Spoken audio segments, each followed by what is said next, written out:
বানী ইসরাইলের কাহিনী বলো, কেউ যদি কোনো কথা আমার নামে বলে, সেই কথা যদি আমার না হয় তাহলে তার থাকার জায়গা জাহান্নাম। সালাম ফেরার পরে আপনি মাথায় হাত দেন, আমি নিষেধ করিনি, তো যদি মাথায় হাত না দেওয়া থাকে তাহলে কি হবে? আপনি অজু করার সময় কাঁধ মাসা করেন, আমি আপনার কাঁধ মাসা বন্ধ করতে আসিনি, করেন আপনি, কিন্তু মুহাম্মদ সাল্লাল্লাহু আলাইহি সাল্লামের যদি প্রমাণ না হয়ে থাকে কাঁধ মাসা, তাহলে আপনার কি হবে? তাহলে আপনি বিবেচনা করে দেখেন, হুজুরকে বলেন, আপনি তো খুব ভালোবাসেন, আপনারা সমাজের দায়িত্ব পালন করেন, হুজুরকে মাঝে মধ্যে দাওয়াত দেন, খাওয়ারও দেন, বলবেন আগামীকালকে আহমদ মাওলানা সাহেব আপনাকে আমরা খুব ভালোবাসি, বেশ ভালো মন্দ বাড়িতে হলে আদর করে খাওয়ায় বটে, দয়া করে কাঁধ মাসা করার হাদিসটা উল্লেখ করবেন। আবু হুরায়রা রাদিয়াল্লাহু তাআলা আনহু বলেন, রাসূল সাল্লাল্লাহু আলাইহি সাল্লাম বলেছেন অজু করার সময় কাঁধ মাসা করতে হবে। আবু দাউদ হাদিস নাম্বার এত, হাদিসটি সহিহ। সহিহ কেন বলতে হবে? এই জন্য যে আব্দুর রাজ্জাক সাহেব বলেছেন এ দেশে নাকি প্রায় 3 লক্ষ জাল হাদিস আছে। এইটা তো আবার সেটা নয়, এইটা আবার সেটা হলে তো বেকায়দা হয়ে যাবে। ফাজাইলে আমল বইয়ে লেখা আছে যে আদম আলাইহিস সালাম ভারত থেকে 60,000 বার হজ করতে গেছেন। তাহলে 60,000 বার যদি হয় তাহলে বছরে একবার হজ, তাহলে আদমের বয়স কত? 60,000 বছর। নেন এবার কোন দিক থেকে কোন দিকে লেগে গেছে। হুজুর একবারই বেখাপ্পা কথা বলেছেন, একইবারই যে মানায় না। আমার এক চাচাতো ভাই বরিশাল থেকে এক মুফাসসির গেছেন তাফসির করতে, তো তাফসির শুনে এসে আমাকে বলছে যে তোরা ওইসব তাফসির জানিস না। আচ্ছা কি তাফসির একটু বলেন, তোরা ওগুলো জানিসই না, কিছু তো বলবেন, সেটা কি তোরা জানিস না? তো আচ্ছা বলেন শুনি। তো বলছে শোনো, আদম আলাইহিস সালাম ঘুম থেকে উঠে দেখছেন পাশে একজন সুন্দরী মহিলা, তো হাত বাড়ালছেন, তখন ফেরেশতা বলছেন থামেন। তো আদম আলাইহিস সালাম বলছেন কেন? বলে মোহর দিতে হবে। মোহর কি? বলে মুহাম্মদ সাল্লাল্লাহু আলাইহি সাল্লামের উপরে 1000 বার দরুদ পড়ে দিতে হবে। কোরআন মাজিদে সূরা বাকারাতে আল্লাহ বলেছেন যে আমি আদমকে সবকিছু শিখিয়ে দিয়েছি, সবকিছু। তো বউকে কিভাবে হালাল করতে হবে সেটাই তিনি জানলেন না? আরে নিজের বউকে হালাল করাই জানলেন না? শুনুন, কিয়ামত পর্যন্ত মুফাসসির সাহেব এই তাফসির প্রমাণ করতে পারবে না। এদেশে একটা বই পাওয়া যায়, বইয়ের নাম তাফসির কি মিথ্যা হতে পারে? মানে জিজ্ঞাসাবোধক নাম, ওই বইয়ে যা তাফসির আছে সবই মিথ্যে। বইয়ের নাম কি? তাফসির কি মিথ্যা হতে পারে? কোনোদিন দেখেছেন বইটা? জি, এইখানে আছে কি না আমি তা জানি না, বাড়িতে থাকতে পারে। বইয়ে যা তাফসির আছে সবই মিথ্যে। আইয়ুব আলাইহিস সালামের শরীরে পোকা হয়নি, ওই কথা মিথ্যে। দাউদ আলাইহিস সালাম কারো স্ত্রীকে দেখে পাগল হননি। এত বড় নবী আর একজনের বউকে দেখে যদি পাগল হয়ে যায় তাহলে নবী নন। এটা কোনো কথা হলো নাকি? আইয়ুব আলাইহিস সালামের স্ত্রী, একজন নবী মানুষের স্ত্রী আরেকজনের সাথে জিনা করে ধরা পড়ে যাবে? এত বড় আল্লাহর কাজ ঠেকানোর প্রয়োজন হয়ে গেছে? শুনুন, আল্লাহু আকবার বলে সালাত আরম্ভ করবেন, সুন্দর করে ওযু করে নেন, পেশাব পায়খানার প্রয়োজন থাকলে সেরে আসেন, পানি দিয়ে পবিত্রতা অর্জন করবেন। পানি না থাকলে ঢেল টিস্যু পেপার, আগে ঢেল টিস্যু পেপার পরে পানি, এই কথা মিথ্যে। আপনার টয়লেটে দেখছি খালি টিস্যু পেপারের বালতি, আগে ঢেল টিস্যু পেপার পরে পানি, এই কথা মিথ্যে। ঢেল টিস্যু পেপার নিয়ে 40 কদম হাঁটতে হবে, এটা নোংরামি। পায়ের উপরে পা উঠিয়ে খক খক করা বেহায়াই। আপনি মনে কষ্ট নেন না, আপনি আমার দিনী ভাই, আপনি পবিত্রতা অর্জন করছেন এভাবে। আপনার বউকে 40 কদম হাঁটান দেখি, আপনার বউ ঢেল নিয়ে হাঁটুক দেখি। তো আপনার বউ যদি ঢেল নিয়ে 40 কদম হাঁটে আর পায়ের উপরে পা উঠায়, তাহলে আপনাকে দেখতে কেমন লাগবে? তাহলে আপনাকে মহিলাটাকে দেখতে যেমন যেমন লাগবে, মহিলাটা আপনাকে দেখতে তেমন তেমন লাগে। এরকম কাজ ধর্ম হতে পারে না।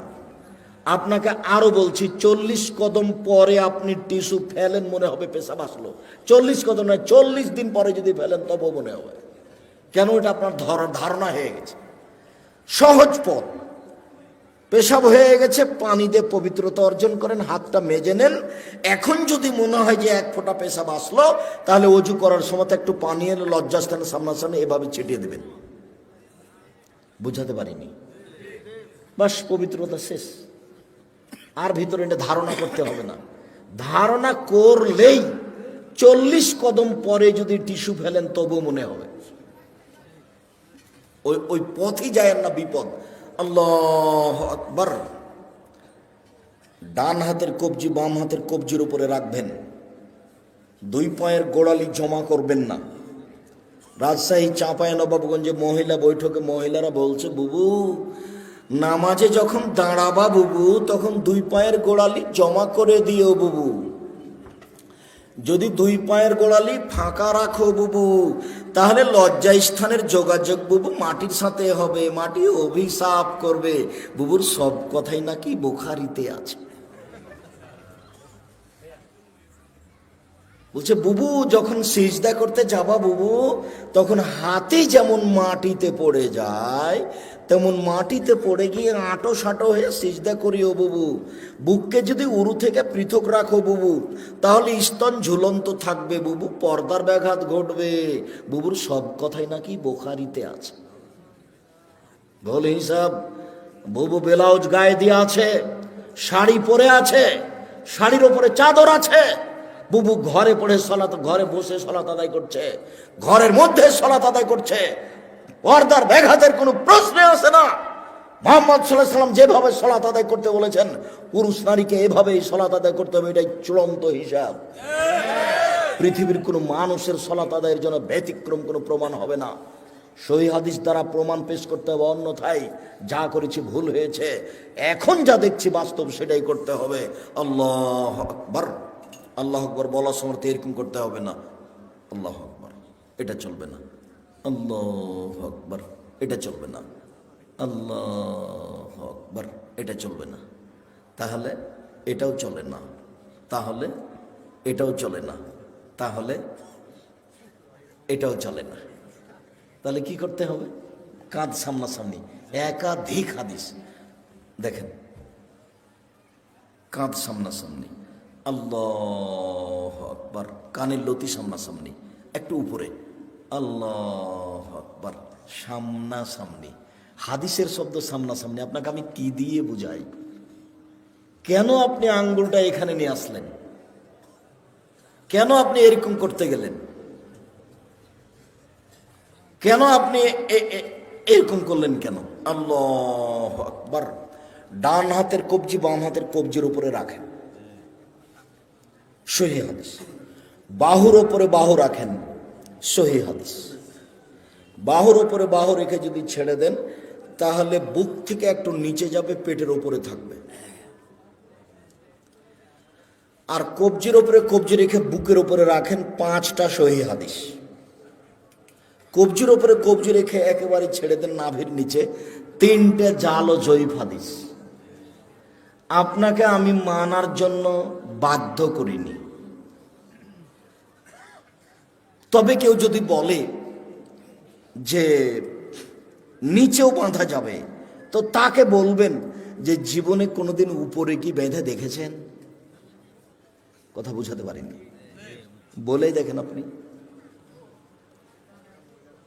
আমি কোনোদিন মাযহাব নিয়ে আলোচনা করিনি। আমাকে যদি কেউ জিজ্ঞাসা করেছে মাযহাব মানা যাবে কি, তখন আমি বলেছি বিচারের মাঠে আল্লাহ যদি ইমাম আবু হানিফা রাহিমাহুল্লাহকে বলেন যে তুমি কি কাউকে বলেছিলে যে আমাকে মেনে চলো, তাহলে ইমাম আবু হানিফা যদি বলেন না না না না আমি কাউকে মানতে বলিনি, তাহলে আপনার কি হবে? আমি উত্তরে এইটা বলেছি। আমি মানা যাবে না যাবে এই কথা বলিনি। ওনাকে যদি আল্লাহ জিজ্ঞাসা করেন তো উনি কি বলবেন সেটা। আর আপনাকে আমি বলেছি যে 4টা মাযহাব মানতে হবে, এটা আপনি বলছেন, আর চিরদিনই একটা মানলেন, তো আর একটা আপনার এত বড় শত্রু হলো কেন? আর একটা মেনে দেখলেন না একদিন? তাহলে বোঝা যাচ্ছে যে সংকীর্ণতা ভিতরে বিরাজ করে, যার কারণে আমি দল করতে নিষেধ করি। কোনো দল, কোনো সংগঠন, কোনো কিছু করবেন না। এনারা যারা মঞ্চে বসে আছেন, তারা যদি কেউ আওয়ামী লীগ হয় তাহলে বিএনপিকে দেখতে পারেন না, যারা বিএনপি তারা আওয়ামী লীগকে দেখতে পারে না। এটা হলো দলের প্রতিক্রিয়া। আমি বলেছি যে দুই বোন একসাথে জন্ম নিয়েছে, যমজ, খুবই সুন্দরী, খুবই ভদ্র, নম্র, দেখতেও সুন্দরী, ভালো পড়াশোনা করেছে। তো একজনের বিবাহ হয়েছে আওয়ামী লীগ লোকের সাথে, একজনের বিবাহ হয়েছে বিএনপির লোকের সাথে, তারা এখন কথা বলে না। এটা কি হলো? এটা হলো প্রতিক্রিয়া, এটা হলো প্রতিক্রিয়া, এটা হলো সংকীর্ণতা। জেহেনটা খালি রাখেন, শুধুমাত্র আল্লাহ এবং আল্লাহ রাসূলের কথা মানব, তখন সব সহজ। আমি আমার জীবনে কোনোদিন বলিনি যে আমি যেটা বলছি সেটা মানেন। আমি বলেছি আমি যেটা বলছি সেটা সত্য। তবে মানুষ শেষে যদি আমার কোনো জায়গাতে ভুল দেখা যায় তাহলে আমি ছেড়ে দিতে বাধ্য থাকবো, আমি তো আর ফেরেশতা নই। আল্লাহু আকবার, হাত বেঁধে সানা, সুবহানাকা আল্লাহুম্মা ওয়া বিহামদিকা ওয়া তাবারাকা ইসমুকা ওয়া তাআলা জাদ্দুকা লা ইলাহা গায়রুক বলতে পারেন। আল্লাহুম্মা বা'id বাইনি ওয়া বাইনা খাতায়ায়া কামা বা'আদতা বাইনাল মাশরিক ওয়াল মাগরিব, খুব গুরুত্বপূর্ণ দোয়া বলতে পারেন। আউযু বিল্লাহি মিনাশ শাইতানির রাজিম, বিসমিল্লাহির রহমানির রহিম, আলহামদুলিল্লাহি রাব্বিল আলামিন, বিশ্বজগতের প্রতিপালকের প্রশংসা। আর রহমানির রহিম, তিনি হচ্ছেন পরম দাতা দয়ালু। মালিক ইয়াউমিদ্দিন, তিনি হচ্ছেন বিচার দিনের মালিক। ইয়াকা না'বুদু, একমাত্র তোমার ইবাদত করি। ওয়া ইয়াকা নাস্তাইন, একমাত্র তোমার কাছে সাহায্য চাই। ইহদিনাস সিরাতাল মুস্তাকিম, তুমি আমাকে সোজা পথ দেখাও। সিরাতাল্লাযীনা আন'আমতা আলাইহিম, ওই পথ তুমি দেখাবে যাদের ভালোবেসেছো। গায়রিল মাগদুবি আলাইহিম ওয়ালাদ-দাল্লিন, ওদের পথ দেখাও না যারা ভ্রান্ত। যাদের উপরে তুমি অসন্তুষ্ট হয়েছো তাদের পথ তুমি দেখাও না। আমিন। দীর্ঘ সময় ধরে তোমার দরবারে যে প্রার্থনা করলাম সেই প্রার্থনা তুমি কবুল করো। মনে রাখবেন সম্মানিত দিনী ভাই বোন, দুয়ার জগতে সবচেয়ে ব্যতিক্রম দোয়া হলো সূরা ফাতিহা। আমার বুঝি, আমি যেটুকু ভাঙাচোরা কোরআন হাদিস বুঝি, তাতে সূরা ফাতিহার চেয়ে পৃথিবীতে দামি কোনো দোয়া নেই। আরেকটা মনে রাখবেন, খুব প্রশংসা প্রিয়, খালি আলহামদুলিল্লাহ বললেই খুশি, আলহামদুলিল্লাহ। ওই জন্য আল্লাহ রাসূল বলছেন আফজালুদ দুআয়ে আলহামদুলিল্লাহ, সবচেয়ে উত্তম দোয়া কি? আলহামদুলিল্লাহ। আলহামদুলিল্লাহ বলার পরে বলছে আকাশ জমিন ভর্তি নেকি দিয়ে দিলাম। যা কত নেকি দিয়ে না, আলহামদুলিল্লাহ। এই জন্য তাসবিতে দিয়ে দেওয়া হয়েছে আলহামদুলিল্লাহ, আলহামদুলিল্লাহ, আলহামদুলিল্লাহ, মানে খুবই খুশি, খুব প্রশংসা প্রিয়। আপনি খালি আলহামদুলিল্লাহ বলেন খুব খুশি, সুবহানাল্লাহি ওয়া বিহামদিহি বলেন খুব খুশি, সুবহান রাব্বিল আযীম বলেন একবারে খুশিতে আটখান, সুবহান রাব্বিল আলা বলেন খুব খুশি, মানে আপনি তার খুব পবিত্রতা বর্ণনা করেছেন। প্রশংসা করে কিছু চাইলে দিয়ে দিবেন, নেও কি দিবে নেও, আমি খুশি হয়ে গেছি। প্রশংসা করে শুরু করেছেন, এক সমস্ত প্রশংসা তোমার, আর রহমানের রহিম, পরম দাতা দয়ালু তুমি, মালিকে ইয়াউমিদ্দিন, বিচার দিনের মালিক তুমি, ইয়াকা না'বুদু, একমাত্র তোমারই ইবাদত করি, ওয়া ইয়াকা নাস্তাইন, একমাত্র তোমার নিকটে সাহায্য চাই, ইহদিনাস সিরাতাল মুস্তাকিম, তুমি আমাকে সোজা পথ দেখাও। ওরা বলে আমাকে এই পথের, ওরা আমাকে এই পথে ডাকে, ওরা আমাকে এই পথে ডাকে, আমি কোন পথে যাই? তুমি আমার একটা কথা শোনো, তুমি আমাকে সোজা পথ দেখাও। যার কারণে এই সূরাটার শেষে আমিন আছে, বিসমিল্লাহ বলে আরেকটা সূরা, আল্লাহু আকবার বলে হাত ছেড়ে দিয়ে রুকুতে যাবেন। হাত দুটি রডের মতো সোজা থাকবে, আঙ্গুলগুলি খোলা খোলা থাকবে, মাথা উঁচুও থাকবে না, মাথা নিচুও থাকবে না, পিঠটা এরকম উঁচু থাকবে না, সোজা থাকবে। দোয়া পড়েন, সামি আল্লাহু লিমান হামিদা, হাত ওই পর্যন্ত উঠাবেন, দাঁড়িয়ে থাকবেন, যাবেন না সিজদায়, একবারে সোজা দাঁড়িয়ে থাকবেন।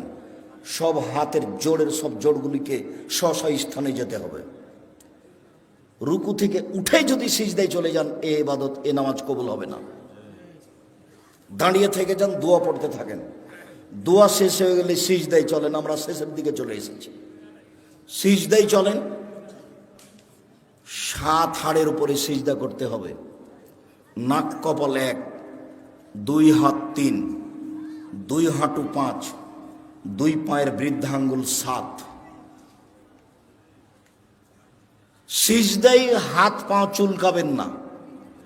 সিজদায় গিয়ে যদি গাও চুলকান তাহলে এখন মাটিতে আছে 6টা। বুঝতে পারলেন না? তাহলে আদে সমন্বয় হয়েছে, সলাৎ কবুল হবে না। সিজদায় গিয়ে যদি একটা পা উঠে আর একটা পা চুলকান তাহলে এখন মাটিতে কয়টা আছে? 6টা। অথচ সিজদার সময় মাটিতে কয়টা থাকবে? 7টা। নাক আগে না কপাল আগে এই কথা নয়, দুটাই মাটিতে লেগে থাকবে এটা কথা। নাক কপাল 1, 2 হাত 3, 2 হাঁটু 5, 2 পায়ের বৃদ্ধাঙ্গুল 7। হাত দুটির আঙ্গুল জমা জমা করে কানের পাশে রাখবেন, কোনোইকে এভাবে উঠে রাখবেন, পেটের নিচ দিয়ে যেন ছাগলের বাচ্চা পার হতে পারে। সহিহ হাদিস। নারী পুরুষ সবারই একই হুকুম, কোনো পার্থক্য নেই। সিজদা থেকে উঠে দোয়া পড়েন, আবার সিজদায় যান, উঠে আসেন, এ হলে 1 রেকাত, আরো 1 রেকাত, এ হলো 2 রেকাত। আত্তাহিয়াতের বৈঠক হলে পায়ের পাতার উপরে বসবেন। আর যদি সালামের বৈঠক হয় তাহলে বাম পাকে ডান দিকে বের করে দিবেন, নিতম্বের উপরে বসবেন, ডান পাটা খাড়ো হয়ে থাকবে, বাম হাতের আঙ্গুল জমা জমা করে হাঁটুর উপরে রাখবেন, ডান হাতের আঙ্গুলের কনিষ্ঠ আঙ্গুল এবং তার পরেরটা জমা করবেন। করেন তো দেখি। বৃদ্ধাঙ্গুলের পরের আঙ্গুলের নখের উপরে পেটটা রাখেন, অবিরাম নড়বে আত্তাহিয়াত হয়ে গেলে সালাম পর্যন্ত। একবার উঠানোর পৃথিবীতে ভুয়া হাদিসও নেই, এটা এমনিতেই চলছে। অবিরাম নড়বে, যতবার নড়বে ততবার শয়তানকে আঘাত করা। আত্তাহিয়াত, দরুদ, দোয়ায়ে মাসুরা। তারপরে আমার একটা পরামর্শ, সেটা কি বলেন তো? রব্বির হামহুমা কামা রাব্বায়ানি সাগীরা। বাপ মায়ের জন্য দোয়া করা, জাযাকাল্লাহ খায়ের মনে আছে, ভুলবেন না সহজে। রব্বির হামহুমা কামা রাব্বায়ানি সাগীরা। হে আল্লাহ, তুমি আমার প্রতিপালককে দেখো, তুমি আমার বাপ মাকে দেখো, বাল্য অবস্থায় আমাকে যেভাবে দেখেছিল। এই দোয়াটা যেন না ভুলি, তার জন্য কি পরামর্শ আছে? 2 রেকাত সলাত। 2 রেকাত সলাত আদায় করে আল্লাহকে বলবেন যে একমাত্র দোয়াটা মনে রাখার জন্য আমি এই 2 রেকাত সলাত আদায় করছি, তুমি আমাকে কবুল করো। আসসালামু আলাইকুম রহমতুল্লাহ, আসসালামু আলাইকুম রহমতুল্লাহ। এরপরে যা কিছু হবে তা জিকির। সম্মানিত দিনী ভাই বোন, জিকিরের সবচেয়ে গুরুত্বপূর্ণ জিকির হলো আয়াতুল কুরসি। সালাম ফিরার পরে যদি কেউ আয়াতুল কুরসি বলে তাহলে জান্নাতে চলেই গেছে। তো ঢোকেনি কেন? মরেনি এই জন্য। সম্মানিত দিনী ভাই বোন, আলোচনার শেষে এসে আপনাদের সাথে জরুরি কয়েকটি কথা। তার প্রথম কথা হচ্ছে, আমার মনে হয় এই পর্দাটা যখন আমি উঠেছিলাম তখনই খুলে ফেলতে হতো।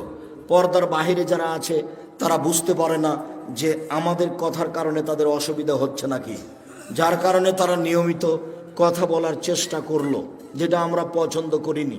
যা হোক, অনেক দূর থেকে আসার পরেও তারা আমাদের কথাকে মূল্যায়ন করার অনেকে প্রয়োজন মনে করলো না। এটা তাদের অযোগ্যতা, এটা তাদের বিদ্যা বুদ্ধি না থাকার প্রমাণ। কেননা আমরা খুব জোরালোভাবে পেশ করেছি, আমরা জাতির সামনে একটা বাক্য অগ্রহণীয় বলি না। কাজেই কেউ বুদ্ধিমান তারপরে আমাদের কথা শুনবে না, উপেক্ষা করে গল্প করবে, এমনটা হতে পারে না। কেউ কোনোদিন এরকম জায়গাতে টিকতে পারেনি, আজও টিকার কোনো পথ নেই। দ্বিতীয় জরুরি কথা আপনাদের সাথে এই, জামিয়া সালাফিয়া ডাঙ্গিপাড়া পবা রাজশাহী, জামিয়া সালাফিয়া রূপগঞ্জ নারায়ণগঞ্জ ঢাকা, জামিয়া সালাফিয়া 6 মাইল বাবুগঞ্জ বরিশাল, জামিয়া সালাফিয়া তেঘরা বিরল দিনাজপুর, জামিয়া সালাফিয়া সিলেট, জানি না চট্টগ্রামে কখন হবে, তবে নোয়াখালীতে পরিকল্পনা চলছে। লক্ষ্মীপুরের লোকেরা অনেকে দাবি রেখেছে, এখন আমি চূড়ান্ত হিসাব পেশ করিনি, অপেক্ষায় আছি। ভাবছিলাম নোয়াখালী মেন নোয়াখালীতে হোক, তাহলে সব জেলার জন্য সহজ হবে। শেষ পর্যন্ত যদি নাই হয় তাহলে লক্ষ্মীপুরে হিসাব থাকতে পারে। মর্মে সকল দিনী ভাই বোনকে আমি জামিয়া সালাফিয়ার জন্য আন্তরিকভাবে দোয়া করার জন্য অনুরোধ জানাচ্ছি। আমার মনে বড় স্বাদ, এদেশের মাটিতে আমি উন্নত মানের প্রতিষ্ঠান গড়ে উন্নত মানের বাংলা, ইংরেজি, আরবি শিক্ষাদানের মাধ্যমে অন্যায়ের বিরুদ্ধে লড়ব মুখে কলমে মিডিয়ায়। ইনশাআল্লাহ আমি লড়বো ইনশাআল্লাহ।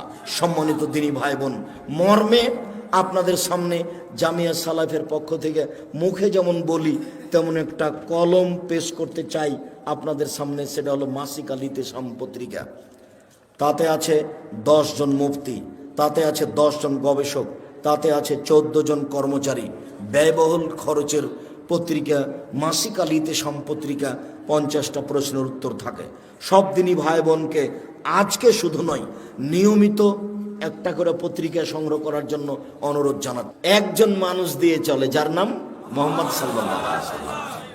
পৃথিবীর কোনো মানুষ দিয়ে ধর্ম চলে না, মাত্র একজন মানুষ দিয়ে ধর্ম চলে, যার নাম মোহাম্মদ সাল্লাল্লাহু আলাইহি সাল্লাম। ধর্মের নামে কেউ কিছু যদি বলে তাহলে সেটা কার হতে হবে? মোহাম্মদ সাল্লাল্লাহু আলাইহি সাল্লামের হতে হবে। তবে এদেশের মাটিতে, ভারত, বাংলাদেশ, পাকিস্তানের মাটিতে, এদেশের মাটিতে প্রায় 3 লক্ষ মানুষের বানানো হাদিস আছে। তার 10,000 আছে আমার বাসায়। আমি 10,000 দেখাতে প্রস্তুত যে কোনো সময়ে। আবার বলি, আমার একটি কথা জানা থাকলে অন্যকে বলো। বানি ইসরায়েলের কাহিনী বলো। বানি ইসরায়েলের কাহিনী কি? যেমন একটা আজ থেকে নিয়ে হাজার হাজার বছর আগেকার কাহিনীর নাম বানি ইসরায়েলের কাহিনী। যেমন আপনাকে একটা দেখাই, বুখারী মুসলিমের হাদিস। আবু হুরায়রা রাদিয়াল্লাহু তাআলা আনহু বলেন, রাসূল সাল্লাল্লাহু আলাইহি সাল্লাম বলেছেন, লাম ইয়াতাকাল্লাম ফিল মাহদি ইল্লা সালাসা। মায়ের কোলে দুধের বাচ্চা 3 জন কথা বলেছে। দুধ খেতে খেতে কথা বলেছে শিশু। এক, ঈসা আলাইহিস সালাম। যেমন বাচ্চা নিয়ে গ্রামে ঢুকেছে, তখন গ্রামের লোকেরা বলা শুরু করেছে, ছি ছি ছি ছি ছি ছি ছি ছি, মারিয়াম এত খারাপ মহিলা, জেনা করে সন্তান নিয়ে এসেছে। আরে ওর তো বাপ ভালো মানুষ ছিল, ওর মা কত ভালো মানুষ ছিল, ছি ছি ছি ছি ছি, কত খারাপ মহিলা, অবৈধ সন্তান নিয়ে এসেছে গ্রামে। সবাই বলা বলি করতে লাগলো। এ তো মুখ তো বন্ধ করা যাবে না কারো, যার যা ইচ্ছা সে তা বলে নিচ্ছে। এখন উনি আর কি বলবেন? তখন উনি বলছেন, বাচ্চার সাথে কথা বলেন। তখন বাচ্চা বলছেন, আব্দুল্লাহ নবীন, আমি হচ্ছে আব্দুল্লাহ, আল্লাহর বান্দা, আমি নবী। দুধের বাচ্চা কথা বলছে। 2, রাজুলুন কানা ফি বানি ইসরাইল ইউকাল লাহু জুরাইজ। হাজার বছর আগে একটা লোক ছিল, তার নাম ছিল জুরাইজ। ইসাল্লি ফি সাওমাতিহি, সে তার গির্জা ঘরে ইবাদত করত। ফাআতাতহু উম্মুহু, একদা তার মা তার কাছে আসলো। ফাদাতহু, তার মা তাকে ডাকলো। যখন তার মা তাকে ডাকলো, ফাকালা, সে নিজেকে বলতে লাগলো, উজিবহা উসল্লি, আমি কি এখন আমার মায়ের ডাকে সাড়া দিব না সলাত আদায় করব? আমার মা যে ডাকছে, আমি যে এখন সলাত আদায় করছি, তো আমি এখন মায়ের ডাকে সাড়া দিব সলাত বাদ দিয়ে, না আমি সলাত আদায় করতেই থাকবো? তা ভাবতে ভাবতে একটু দেরি হয়ে গেছে। দেরি হতেই মা বলছেন, আল্লাহুম্মা, তুমি তো তাতুরিয়া ওজুহাল মুমিসাত, আল্লাহ তুমি এই ছেলের মরণ দিও না, পতিতালয়ের মহিলার মুখ দেখা পর্যন্ত। আল্লাহ, এই ছেলে যেন না মরে একজন খারাপ বদ মহিলার সাথে দুর্ঘটনা না হওয়া পর্যন্ত। আল্লাহ, পতিতালয়ের মহিলার মুখ দেখা না পর্যন্ত এই জন্য না মরে। এই কথা বলে মা চলে গেলেন। মায়ের মন খারাপ। ফাতার রাজাতুল্লাহ হিন্দা, বলতে না বলতে একজন মহিলা এসে উপস্থিত। ফাকাল্লামাতহু, মহিলা এসে জোরাইজের সাথে কথা বলল, আমার সাথে জেনায় লিপ্ত হন। ফাআবা, তিনি অস্বীকার করলেন। ছি ছি ছি ছি ছি, তুমি বলো কি কথা? হ্যাঁ, তোমার সাথে আমি জেনা করব মানে? বলো কি তুমি? ফাআতাতি রাইয়া, মহিলা একটা রাখালের কাছে আসলো। ফামকানাথু, মহিলা রাখালকে চেপে ধরলো, অবৈধ কর্ম করলো। ফাওয়ালাদাত গোলামান, এতে সে একটা বাচ্চা জন্ম দিল। ফাকালাত হুয়া মিন জোরাইজ, বাচ্চাটা প্রসব করার পরে বলল এই বাচ্চা হলো জোরাইজের। ফাতাহু, জনগণ তার গির্জা ঘরের কাছে আসলো। ফাকাসসারুহু, তার গির্জাঘরকে ভেঙে খান খান ধুলা ধুলা করে দিল। ওয়ানজালুহু, তারা তাকে গির্জাঘর থেকে বের করে টেনে হেঁচড়ে রাস্তায় নামিয়ে দিল। ও সাব্বুহু, যার যা ইচ্ছা সে তা গালি দিল। গির্জাঘরে অবৈধ কর্ম করে এইটা প্রমাণ তাদের কাছে মহিলার মুখের মাধ্যমে। আপনার লক্ষ্মীপুর জেলে 20 বছর 10 বছর থেকে কতজন লোক আছে, ও নিজেও জানে না আমি কেন জেলে। জজও জানে না ঘটনা কি, উকিলও জানে না ঘটনা কি। সাক্ষী বলছে আমি 2 চোখে মারতে দেখেছি, অথচ সেদিনও লক্ষ্মীপুরেই ছিল না, ছিল রংপুরে। তার নাম মিথ্যা সাক্ষী, তার নাম মিথ্যা সাক্ষী। পৃথিবীতে 3য় মহাপাপ হলো মিথ্যা সাক্ষী। তো কথা তো সমাজে ছড়ালো যে জোরাইজ অন্যায় করেছে, কেউ তো রক্ষা করলো না। যার যেভাবে মনে চলো সে সেভাবে তার সাথে খারাপ আচরণ করলো। ফাকামা, জোরাইজ দাঁড়ালো। ফাতাওয়াদ্দা, অজু করলো। অসল্লা রাকাতাইন, 2 রাকাত সালাত আদায় করলো। ফাতাল গোলাম, এবার দুধের বাচ্চার কাছে আসলো। দুধের বাচ্চাকে এসে বলল, মানা বুকা, ও দুধের বাচ্চা তুমি বলো তো তোমার বাপকে। কালা আবিয়া রাই, বাচ্চা বলল আমার বাপ রাখাল। ফাকালো, জনগণ বলল, নাবনি সওমা থাকা বিজাবে, জোরাইজ তোমার গির্জাঘর স্বর্ণ দিয়ে বানিয়ে দিব। কালা লা ইল্লা বিত্তিন, জোরাইজ বললেন না, আমার গির্জাঘর যা ছিল মাটি দিয়ে বানিয়ে দিতে হবে, তাহাই করিতে হইবে। হাদিস মুসলিম। এর নাম বানি ইসরায়েলের কাহিনী, হাজার হাজার বছর আগের কাহিনী। কাহিনী সত্য, বলতে পারবেন। এই হাদিসে কি বুঝলাম? এক নাম্বার বুঝলাম, ভুলেও কোনোদিন ছেলে মেয়ের জন্য বদদুয়া করবেন না। ছেলে মেয়ে যদি আপনাকে মারে, গালি দেয়, জমি দখল করে নেয়, বাড়ি থেকে বের করে দেয়, তবু মুখ খুলবেন না। যদি ছেলে মারে তাহলে তাড়াহুড়া করে অজু করে 2 রাকাত সালাত আদায় করে আল্লাহর কাছে হাত তুলে বলেন, আমাকে ছেলে ফিরিয়ে দাও। আমি এরকম ছেলে মানুষ করিনি, আমার ছেলে আমাকে মাথায় করে থাকবে, শ্রদ্ধা করবে, আমি এটা চাই তোমার কাছে। তুমি আমাকে ছেলে ফিরিয়ে দাও। 2 চোখের পানি ঝরঝর করে ঝরবে, আর আপনি আল্লাহকে কথা বলবেন, ছেলে 24 ঘন্টার মধ্যে আমি ফিরিয়ে চাই। যেই ছেলে আমার পা ধরে বলবে, আব্বা ভুল হয়েছে, আপনাকে আর আমি কোনোদিন কোনো কথা বলবো না, আমি আমার জীবন বাজি রেখে আপনাকে শ্রদ্ধা করব, আপনার যা কিছু বলার আপনি বলবেন, আমি কোনোদিন প্রত্যুত্তর করব না। আমি এইটা চাচ্ছি তোমার কাছে। কেন আপনি বলতে গেলেন তোর উপরে গজব নাযিল হবে, তোকে ত্যায্যপুত্র করলাম, তোকে এই করলাম, তোকে সেই করলাম, তোকে জমি দিব না, তোকে জায়গা দিব না, তুই বাড়ি থেকে বের হয়ে যায়, এই কথা বললেন কেন আপনি? শোনেন, বাপ হিসেবে, মা হিসেবে জীবনে কোনোদিন ছেলে মেয়ের বিরুদ্ধে মুখ খুলবেন না। রাসূল সাল্লাল্লাহু আলাইহি ওয়াসাল্লাম নিষেধ করেছে,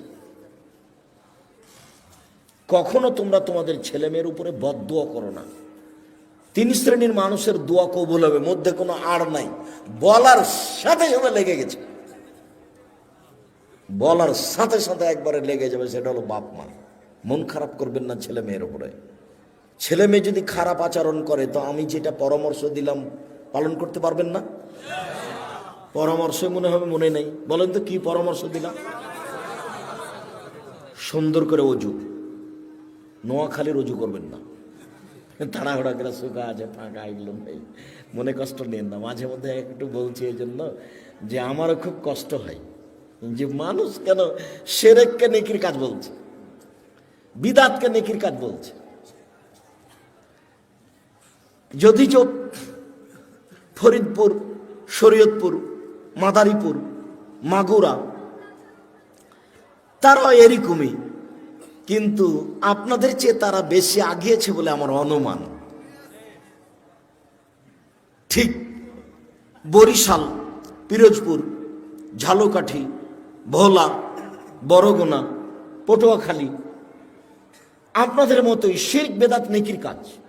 এরপরে আপনাদের চেয়ে তারা অনেক বেশি আগিয়েছে বলে আমার অনুমান। আব্দুর রাজ্জাক সাহেব, আমাদের কি দুর্বল দেখছেন? কিছুটা। কিছুটা তাই, আমার মনে তাই হচ্ছে। আমি বাহ্যিক অনুমান করে বলছি। আমি তো চট্টগ্রাম, সিলেট, বরিশাল, নোয়াখালী, ফরিদপুর যাচ্ছি, তাতে আমার অনুমান। তবে ফরিদপুর, শরীয়তপুর, মাদারীপুর, মাগুরা, আপনার ওইদিকে বরিশাল, ঝালকাঠি, পিরোজপুর, ভোলা, বরগুনা, পটুয়াখালী, আর এইদিকে আপনার নোয়াখালী, ফেনী, লক্ষ্মীপুর, আর ওইদিকে আপনার কুমিল্লা, আপনার চাঁদপুর, ব্রাহ্মণবাড়িয়া, ওইদিকে আপনার সিলেট, সুনামগঞ্জ, মৌলভীবাজার, এইসব পুরো জেলাগুলি 19-20 শিরক নেকির কাজ, বিদাত নেকির কাজ। অবাক, শিরক করে বলছে নেকির কাজ করলাম, বিদাত করে বলছে নেকির কাজ করলাম। আসসালামু আলাইকুম, হাত খানটেন একবার বুকে মারলো, তারপর এমন কোন মায়ের বেটা জন্ম নিয়েছে আজ পর্যন্ত, আজ থেকে কিয়ামত পর্যন্ত সময় থাকলো এভাবে হাত মিলানোর পরে হাত টেনে আর কিছু করতে হবে? এভাবে হাত মিলানোর পরে হাত টেনে আর কিছু করতে হবে, এটা প্রমাণ হয়ে গেলে আমি আব্দুর রাজ্জাক বিন ইউসুফ আর জিন্দেগিতে বক্তব্য দেবো না। তার মানে আপনার কাছে বিকৃত ধর্ম আছে, বিকৃত ধর্মে আপনার কাছে প্রিয়। সম্মানিত দিনী ভাই বোন, বলছিলাম আমার একটি কথা জানা থাকলে অন্যকে বলো, 1, 2 বানি ইসরায়েলের কাহিনী বলো, 3 কেউ যদি কোনো কথা আমার নামে বলে, সেই কথা যদি আমার না হয় তাহলে তার থাকার জায়গায় জাহান্নাম। এইবার আপনি ফায়সালা দেন। বালাগাল ওলা বেকামালেহি কাশাফাদ্দ যাবে জামালেহি হাসনাত জামিও খেসালেহি সাল্লু আলাইহি ওয়া আলিহি। এই দরুদ যদি নবীর না হয় তাহলে কি হবে? কাউকে বলা লাগবে না, ফতোয়া দেওয়া লাগবে না, এমনিতে পথ রেডি হয়ে আছে। যেটা আপনি ইবাদত করছেন সেটা যদি রাসূলের না হয়, যেটুকু করছেন, যা করছেন, আমি আপনি কোনটা করবেন কোনটা করবেন না, কোনটা চলবে কোনটা চলবে না আজকে বলতে আসেনি। তবে আমার 1 নম্বরে কথা হলো এইটা। 2 নম্বরে কথা, উপস্থিত বৈঠকের মুসলিম বোন যারা আপনারা বাড়িতে বা প্রজেক্টরের মাধ্যমে কোনো জায়গাতে বসে অপেক্ষা করছেন, আর এইখানে যে বাচ্চা ছেলেগুলি কথা বলছে, এখানে কি দোকানপাট কি নিকটে? তো এই ছেলেগুলি কেন? তাহলে কি আপনাদের ওটা দেখাশোনার লোক না এখানে? কেন কথা বলছে এত? এটা কন্ট্রোল করতে হবে। ও তো কথা বুঝার তো তার প্রয়োজন নেই। আপনি যদি তার সাথ দেন তাহলে এটা খুব দুঃখজনক কথা। নিজেকে পশু প্রাণী মনে করবেন না, গরু ছাগল মনে করবেন না, মানুষ মনে করবেন। বুঝেও বুঝে না ওরা অন্তর আছে, বুঝে না। দেখেও দেখে না ওরা চক্ষু আছে, দেখে না। শুনেও শোনে না ওরা কান আছে, শোনে না। উলাইকা কাল আনাম, তারা পশু প্রাণীর মতো, তারা গরু ছাগলের মতো, তারা কুকুর শ্রীরের মতো। বালহাজাল, বরং তার চেয়ে খারাপ। আল্লাহ মানুষকে বলছেন যে ওরা গরু ছাগলের মতো, কুকুর শ্রীগালের মতো, বালহাজাল, বরং তার চেয়ে খারাপ। আব্দুর রাজ্জাক সাহেব, তার চেয়ে খারাপ কে? তার চেয়ে খারাপ তোমার বাপ। দেখেন, আপনাকে খুব ভালোবাসি, কষ্ট দিয়েন না আমাদের। দেখো, আমি যদি তোমার বাপকে কুকুর শ্রীগালের চেয়ে খারাপ প্রমাণ করতে না পারি, তা আমি আব্দুর রাজ্জাক বিন ইউসুফ কথা বলবো না। কিভাবে করবেন করেন তো দেখি। তোমার দাদা মারা 10 বছর হলো, 3 বিঘা জমি রেখে গেছে। তোমার বাপ নিবে 2 বিঘা আর তোমার ফুফু নিবে 1 বিঘা। বিঘা বুঝেন? 30 শতক জমি রেখে গেছেন। তোমার বাপ নিবেন 20 শতক আর তোমার ফুফু নিবেন 10 শতক। তো তোমার বাপ নিবেন সকালে আর তোমার ফুফু নিবেন বিকালে। ঘটনা এরকম না একসাথে নিবে? তো কই 10 বছর হলো তোমার দাদা মরা, এখনো তো তোমার বাপ তোমার ফুফুকে জমি দেয়নি। এখন তুমি বলো যে আমার বাপ কুকুর শ্রীগালের চেয়ে ভালো। বলো দেখি তোমার কাছে কি প্রমাণ আছে? তুমি বলে দিও বাড়িতে গিয়ে, আব্বা ভাগ্য নিয়ে দুনিতে এসেছি, ভাগ্য ছেড়ে আসিনি। ফুফুর জমি খেয়ে জীবিকা নির্বাহ করব, এটা প্রয়োজন নেই। ফুফুর জমি আগে ভাগ করে দেন, তারপরে কোনো কথা। ফুফুকে জমি দেওয়ার পরে যদি কিছু থাকে চাষাবাদ করে খাবো, যদি না থাকে তো খাবো না। আপনি কি মনে করছেন আব্বা যে ভাগ্য ছেড়ে এসেছি তাই ফুফুর জমি খেতে হবে? 24 ঘন্টার মধ্যে তোমার বাপ তোমার ফুফুকে জমি দিয়ে দিবে, জরুরি ঘোষণা। 24 ঘন্টা পার হয় না যেন, তারপরে তুমি বলিও যে আমার বাপ কুকুর সিরগেলের চেয়ে ভালো। আমি এ কথা বলিনি, এ কথা আল্লাহ বলছেন। বুঝেও বুঝে না ওরা অন্তর আছে, বুঝে না। দেখেও দেখে না ওরা চক্ষু আছে, দেখে না। শুনেও শুনে না ওরা কান আছে, শুনে না। উলায়েকা কাল আনাম, তারা পশু প্রাণীর মতো, তারা গরু ছাগলের মতো, তারা কুকুর সিরিয়ালের মতো, বাল হাজাল, বরং তার চেয়ে খারাপ। এটা তো আল্লাহ বলছেন, আমি বলিনি। বলো দেখি তার চেয়ে খারাপ কে? বাপ বেটা মেলা যৌতুক নিয়েছো, আর খারাপ হবে আর একজন। তোমাকে তো আমি বলেছি যে ভিক্ষা করে টাকা দিয়ে চাউল কিনে ভাত খেয়ে ইবাদত কবুল হবে, যৌতুকের টাকা দিয়ে চাউল কিনে ভাত খেয়ে ইবাদত কবুল হবে না। বাপ বেটা মেলা ভিক্ষা করো। পাশের ট্রেন স্টেশন নেই, লক্ষ্মীপুর ট্রেন স্টেশন কত দূর? লোকে যদি কাজে না নেই তাহলে ট্রেন স্টেশন চলে যায়, সকালে গিয়ে মানুষের ব্যাগ বোকচা ধরে গাড়িতে তুলে দিবা, রাত 9টা 8টা পর্যন্ত দিও, দেখবে যে 300 400 500 টাকা হয়েছে। ভিক্ষা করে খাও, মানুষের বাড়িতে কাজ করে খাও, যৌতুক নিলে কেন? আগামীকাল সন্ধ্যা হতে হতে সাইকেল ফেরত দিতে হবে, মোটর সাইকেল ফেরত দিতে হবে, টাকা ফেরত দিতে হবে। আব্দুর রাজ্জাক সাহেব, আমার শ্বশুর আমাকে খুশিয়ে দিয়েছে। ধর বেটা, খুশিয়ে তোমার শ্বশুর ফকিরকে দেয় না কেন মোটর সাইকেলটা? তোমাকে খুশিয়ে দিয়েছে। বাপ বেটা শরম পাও না? বাপ বেটার একটু লজ্জা হয় না? বাপ বেটার একটু হায়া হয় না? বাপ বেটা মানুষের কাছে হাত পাতো, ভিক্ষা করো, এভাবে যাও। তোমাকেই বলছি, এই ছেলে, তোমাকেই বলছি।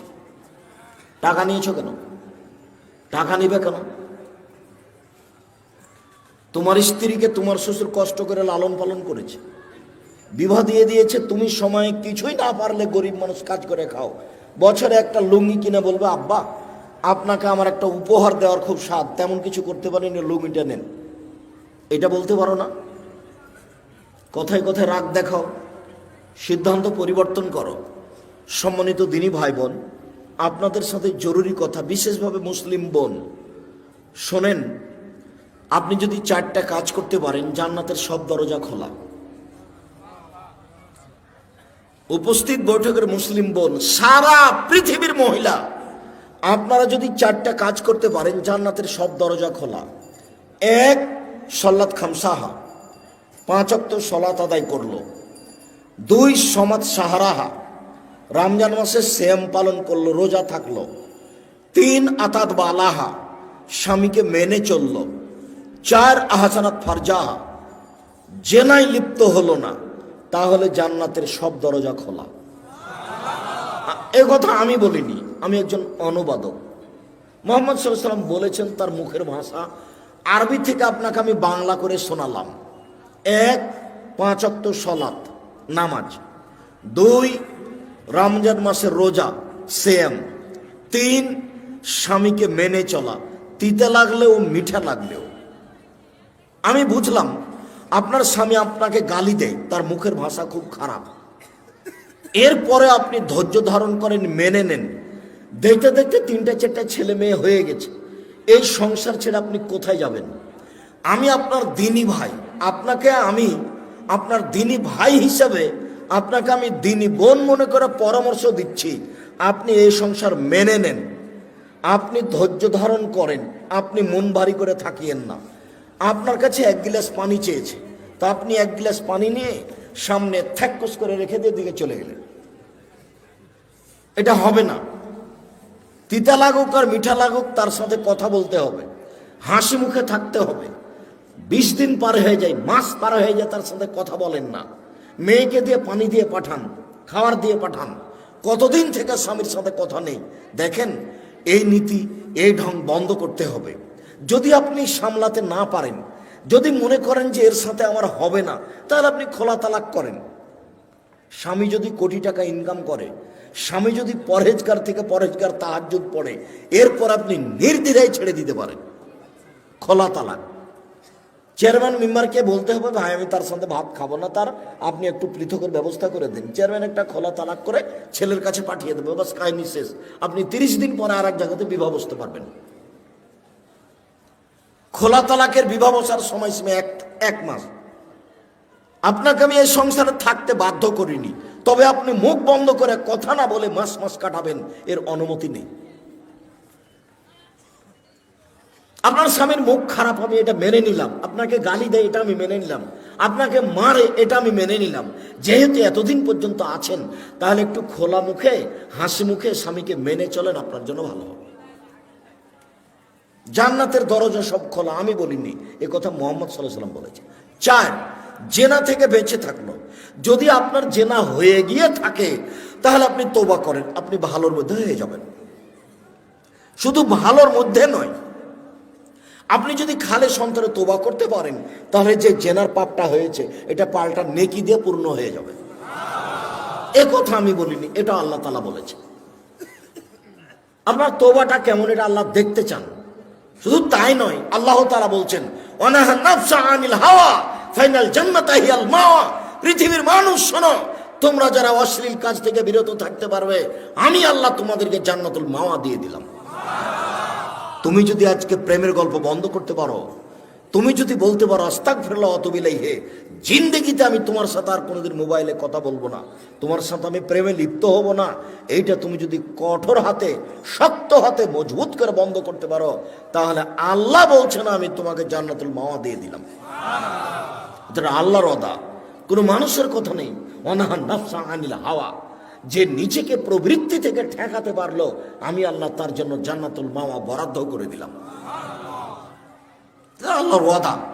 অতএব আপনি 4টা কাজ করেন, জান্নাতের সব দরজা খোলা। 1, 5 ওয়াক্ত সালাত। 2, রমজান মাসের সিয়াম রোজা। 3, স্বামীকে মেনে চলা। 4, জেনায় লিপ্ত না হওয়া। হলে ক্ষমা চান, ঠিক হয়ে যাবে। আপনার সাথে আরেকটা কথা বলি, আল্লাহ রাসূল বলছেন, দেখেন এই কথাও কোনো পুরুষ মানুষের জন্য নেই। 1, নবীগণ জান্নাতে যাবেন। 2, শহীদেরা জান্নাতে যাবে। 3, সত্যবাদীরা জান্নাতে যাবে। 4, মহিলারা জান্নাতে যাবে। তবে 4-এ একটা কথা আছে, তবে যারা স্বামীকে মেনে চলে। আমার এখানে কিছু করার নেই। মুহাম্মদ সাল্লাল্লাহু আলাইহি ওয়াসাল্লাম এভাবে বলেছেন, নবীগণ জান্নাতে যাবেন। 2, সত্যবাদীরা জান্নাতে যাবে। 3, শহীদেরা জান্নাতে যাবে। 4, মহিলারা জান্নাতে যাবে। তবে বুঝাতে পারি না মনে হয়। যদি তবে না বলতেন তাহলে তো কাজ হয়েই গেছে, কিন্তু এটা ধর্ম তো আমাদের হাতে নেই। আর মুহাম্মদ সাল্লাল্লাহু আলাইহি ওয়াসাল্লাম নিজেও কিছু করতে পারেননি, করতে পারবেনও না। নিজের কিছু করার নেই, নিজের কিছু করার ছিল না। একটা ঘটনা আপনাকে শোনাই, বুখারী মুসলিমের হাদিস। আল্লাহ রাসূল 1 গ্লাস পানি নিয়ে একটু খাওয়ার পরে, এখন ডান দিকে দিতে হবে, এটা নীতিগত হিসেব। তো ডান দিকে আছে ছোট ছোট বাচ্চা, বাম দিকে আছেন আবু বকর সিদ্দিক, উমর। তখন আল্লাহ রাসূল ছোট ছোট বাচ্চাগুলিকে বলছেন, এই শোনো শোনো শোনো, তোমরা আমাকে একটু অনুমতি দাও না, আমি গিলাসটা এদিকে দিই। বাম দিকে বড় মানুষ আছে, কিন্তু আমি তো দিতে পারি না, আমাকে ডান দিক থেকে দিতে হবে, তো তোমরা একটু অনুমতি দাও আমাকে।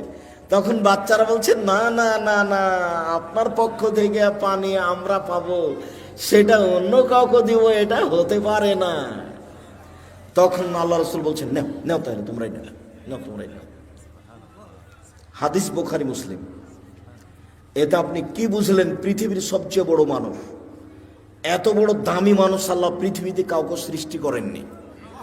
বিচারের মাঠে যেদিন কেউ কথা বলতে পারবে না, সেদিন তিনি বলবেন, সালমা তুতা, ওয়াসফাতু সাফা, মাথা উঠেন বলেন, যা বলবেন আমি আল্লাহ তাই মেনে নিব, যা সুপারিশ করবেন আমি তাই গ্রহণ করব। আপনি একটু বলেন কি বলতে চান? যাহাই বলিবেন তাহাই মেনে নিব, যা সুপারিশ করবেন তাহাই গ্রহণ করব। এই কথা আল্লাহ বারবার বলবেন বিচারের মাঠে। ইনি হচ্ছেন মুহাম্মদ সাল্লাল্লাহু আলাইহি ওয়াসাল্লাম। এত বড় মানুষ বাচ্চা ছেলের কাছে অনুমতি চাচ্ছেন। আর একটা জিনিস ডান দিক থেকেই দিতে হবে, নিজে থেকে তো একটা ধর্ম বানাতে পারেন। আচ্ছা এই শোনো, ডান দিক থেকে দেওয়ার নিয়ম, কিন্তু আমি আজকে বাম দিক থেকে চালু করে দিলাম, এটা বলতে পারতেন। কিন্তু ধর্ম তার নিজের নয়, উপর থেকে যা বলেছেন তাই হবে। তাহলে পীর সাহেবের কি হবে? আপনাকে আর পীর সাহেবকে দেখে আমার মাঝে মধ্যে খুব অবাক লাগে। আর যেসব দিনী ভাই বোন আমার বিরুদ্ধে বলে, তাকেও দেখে আমার অবাক হয় যে আমি তো কোনোদিন অপ্রয়োজনীয় বাক্য বললাম না, তো এই আমার পিছনে লাগলো কি করে, কেন এ কথা বলছে? আচ্ছা, আমি না হয় চাঁপাইনবাবগঞ্জ পল্লী এলাকাতে বক্তব্য দিতে গিয়ে বলেছিলাম, ঘটনাটা ছিল এই যে চাঁপাইনবাবগঞ্জ পল্লী এলাকার মহিলারা বাড়ির পিছন দিকে গিয়ে সমতল মাটিতে বসে পেশাব করে। তো সমতল মাটিতে বসে পেশাব করলে পেশাব ছিটে এসে গায়ে লাগবে। মানুষের পেশাব ভয়াবহ, ইবাদত কবুল হবে না, না ধুইলে কবরে শাস্তি হবে। পক্ষান্তরে চাঁপাইনবাবগঞ্জের মহিলা পুরুষ গাভীর পাশ দিয়ে গেলে, গাভী যদি পেশাব করে তাহলে কাপড়টা গুটিয়ে ধরে দূর দিয়ে যায়, যেন গাভীর পেশাব কাপড়ে না লাগে। অথচ যেসব প্রাণীর গোশত খাওয়া যায় সেসব প্রাণীর পেশাব নাপাক নয়, ওটা হাদিস বুখারী মুসলিম। আমার কিছু করার নেই। উটের পেশাব খেতে আল্লাহর নবী বলেছেন, আমি কি করতে পারি বলেন? হাদিস বুখারী মুসলিম। পৃথিবীর সবচেয়ে দামি মানুষ, যার হাতে ধর্ম নির্ভর করে, তিনি বলেছেন যে তোমাদের পেট ফুলে গেছে, তোমরা উটের পেশাব খাও। যেখানে ছাগল বাঁধা থাকে সেই জায়গাতে তিনি সলাত আদায় করতে বললেন, নামাজ পড়তে বললেন, যে অথচ ছাগলের পেশাব আছে। আমি কি করতে পারি? আমি ওটা বলতে চাইনি এই কথাটি, আমি পরিস্থিতিতে বলেছি যে আরে আপনি গাভীর পেশাব থেকে বেঁচে থাকতে চাচ্ছেন, অথচ গাভীর পেশাব বালতিতে করে নিয়ে কাপড় ভিজিয়ে সেই কাপড়ে সলাত আদায় করলে কোনো সমস্যা নেই। আমি একটা জোর দিতে গিয়ে কথাটা বলেছিলাম, কিন্তু কথাটা এসে নোয়াখালীতে এইভাবে ধরা পড়বে তা আমি বুঝতে পারি। যে আমি সরাসরি বলে দিলাম যে গাভীর পেশাবে কাপড় ভিজান তারপর সালাত আদায় করেন, তার এটাই করতে হবে? জি না, ভুল হিসাব, আমি এটা বলিনি। আমি এইভাবে কথাটা জোর দিতে গিয়ে বলেছিলাম, সরাসরি এই কথা বলেছি এই কথা নয়। তার উপরে যে কথা বলেছি সেই কথা আমাকে ফেরত নিতে হবে না। তবে আমি মানুষ, অবাক লাগে আপনি কিভাবে বিরুদ্ধে এত কথা বলতে পারেন। আমার জীবনে আমি কোনোদিন অপ্রয়োজনীয় বাক্য বলিনি, আমার জীবনে। 90 সাল থেকে আমি মাঠে আছি, 90 সাল থেকে আমার জীবনে কোনোদিন আমি কেসা কাহিনী বলিনি। পুরো জীবন আমি কেসা পাবেন না। আমি যদি কারো কথা নকল করেছি তখন এভাবে বলেছি, তখন কেসাটা এভাবে দেখিয়েছি।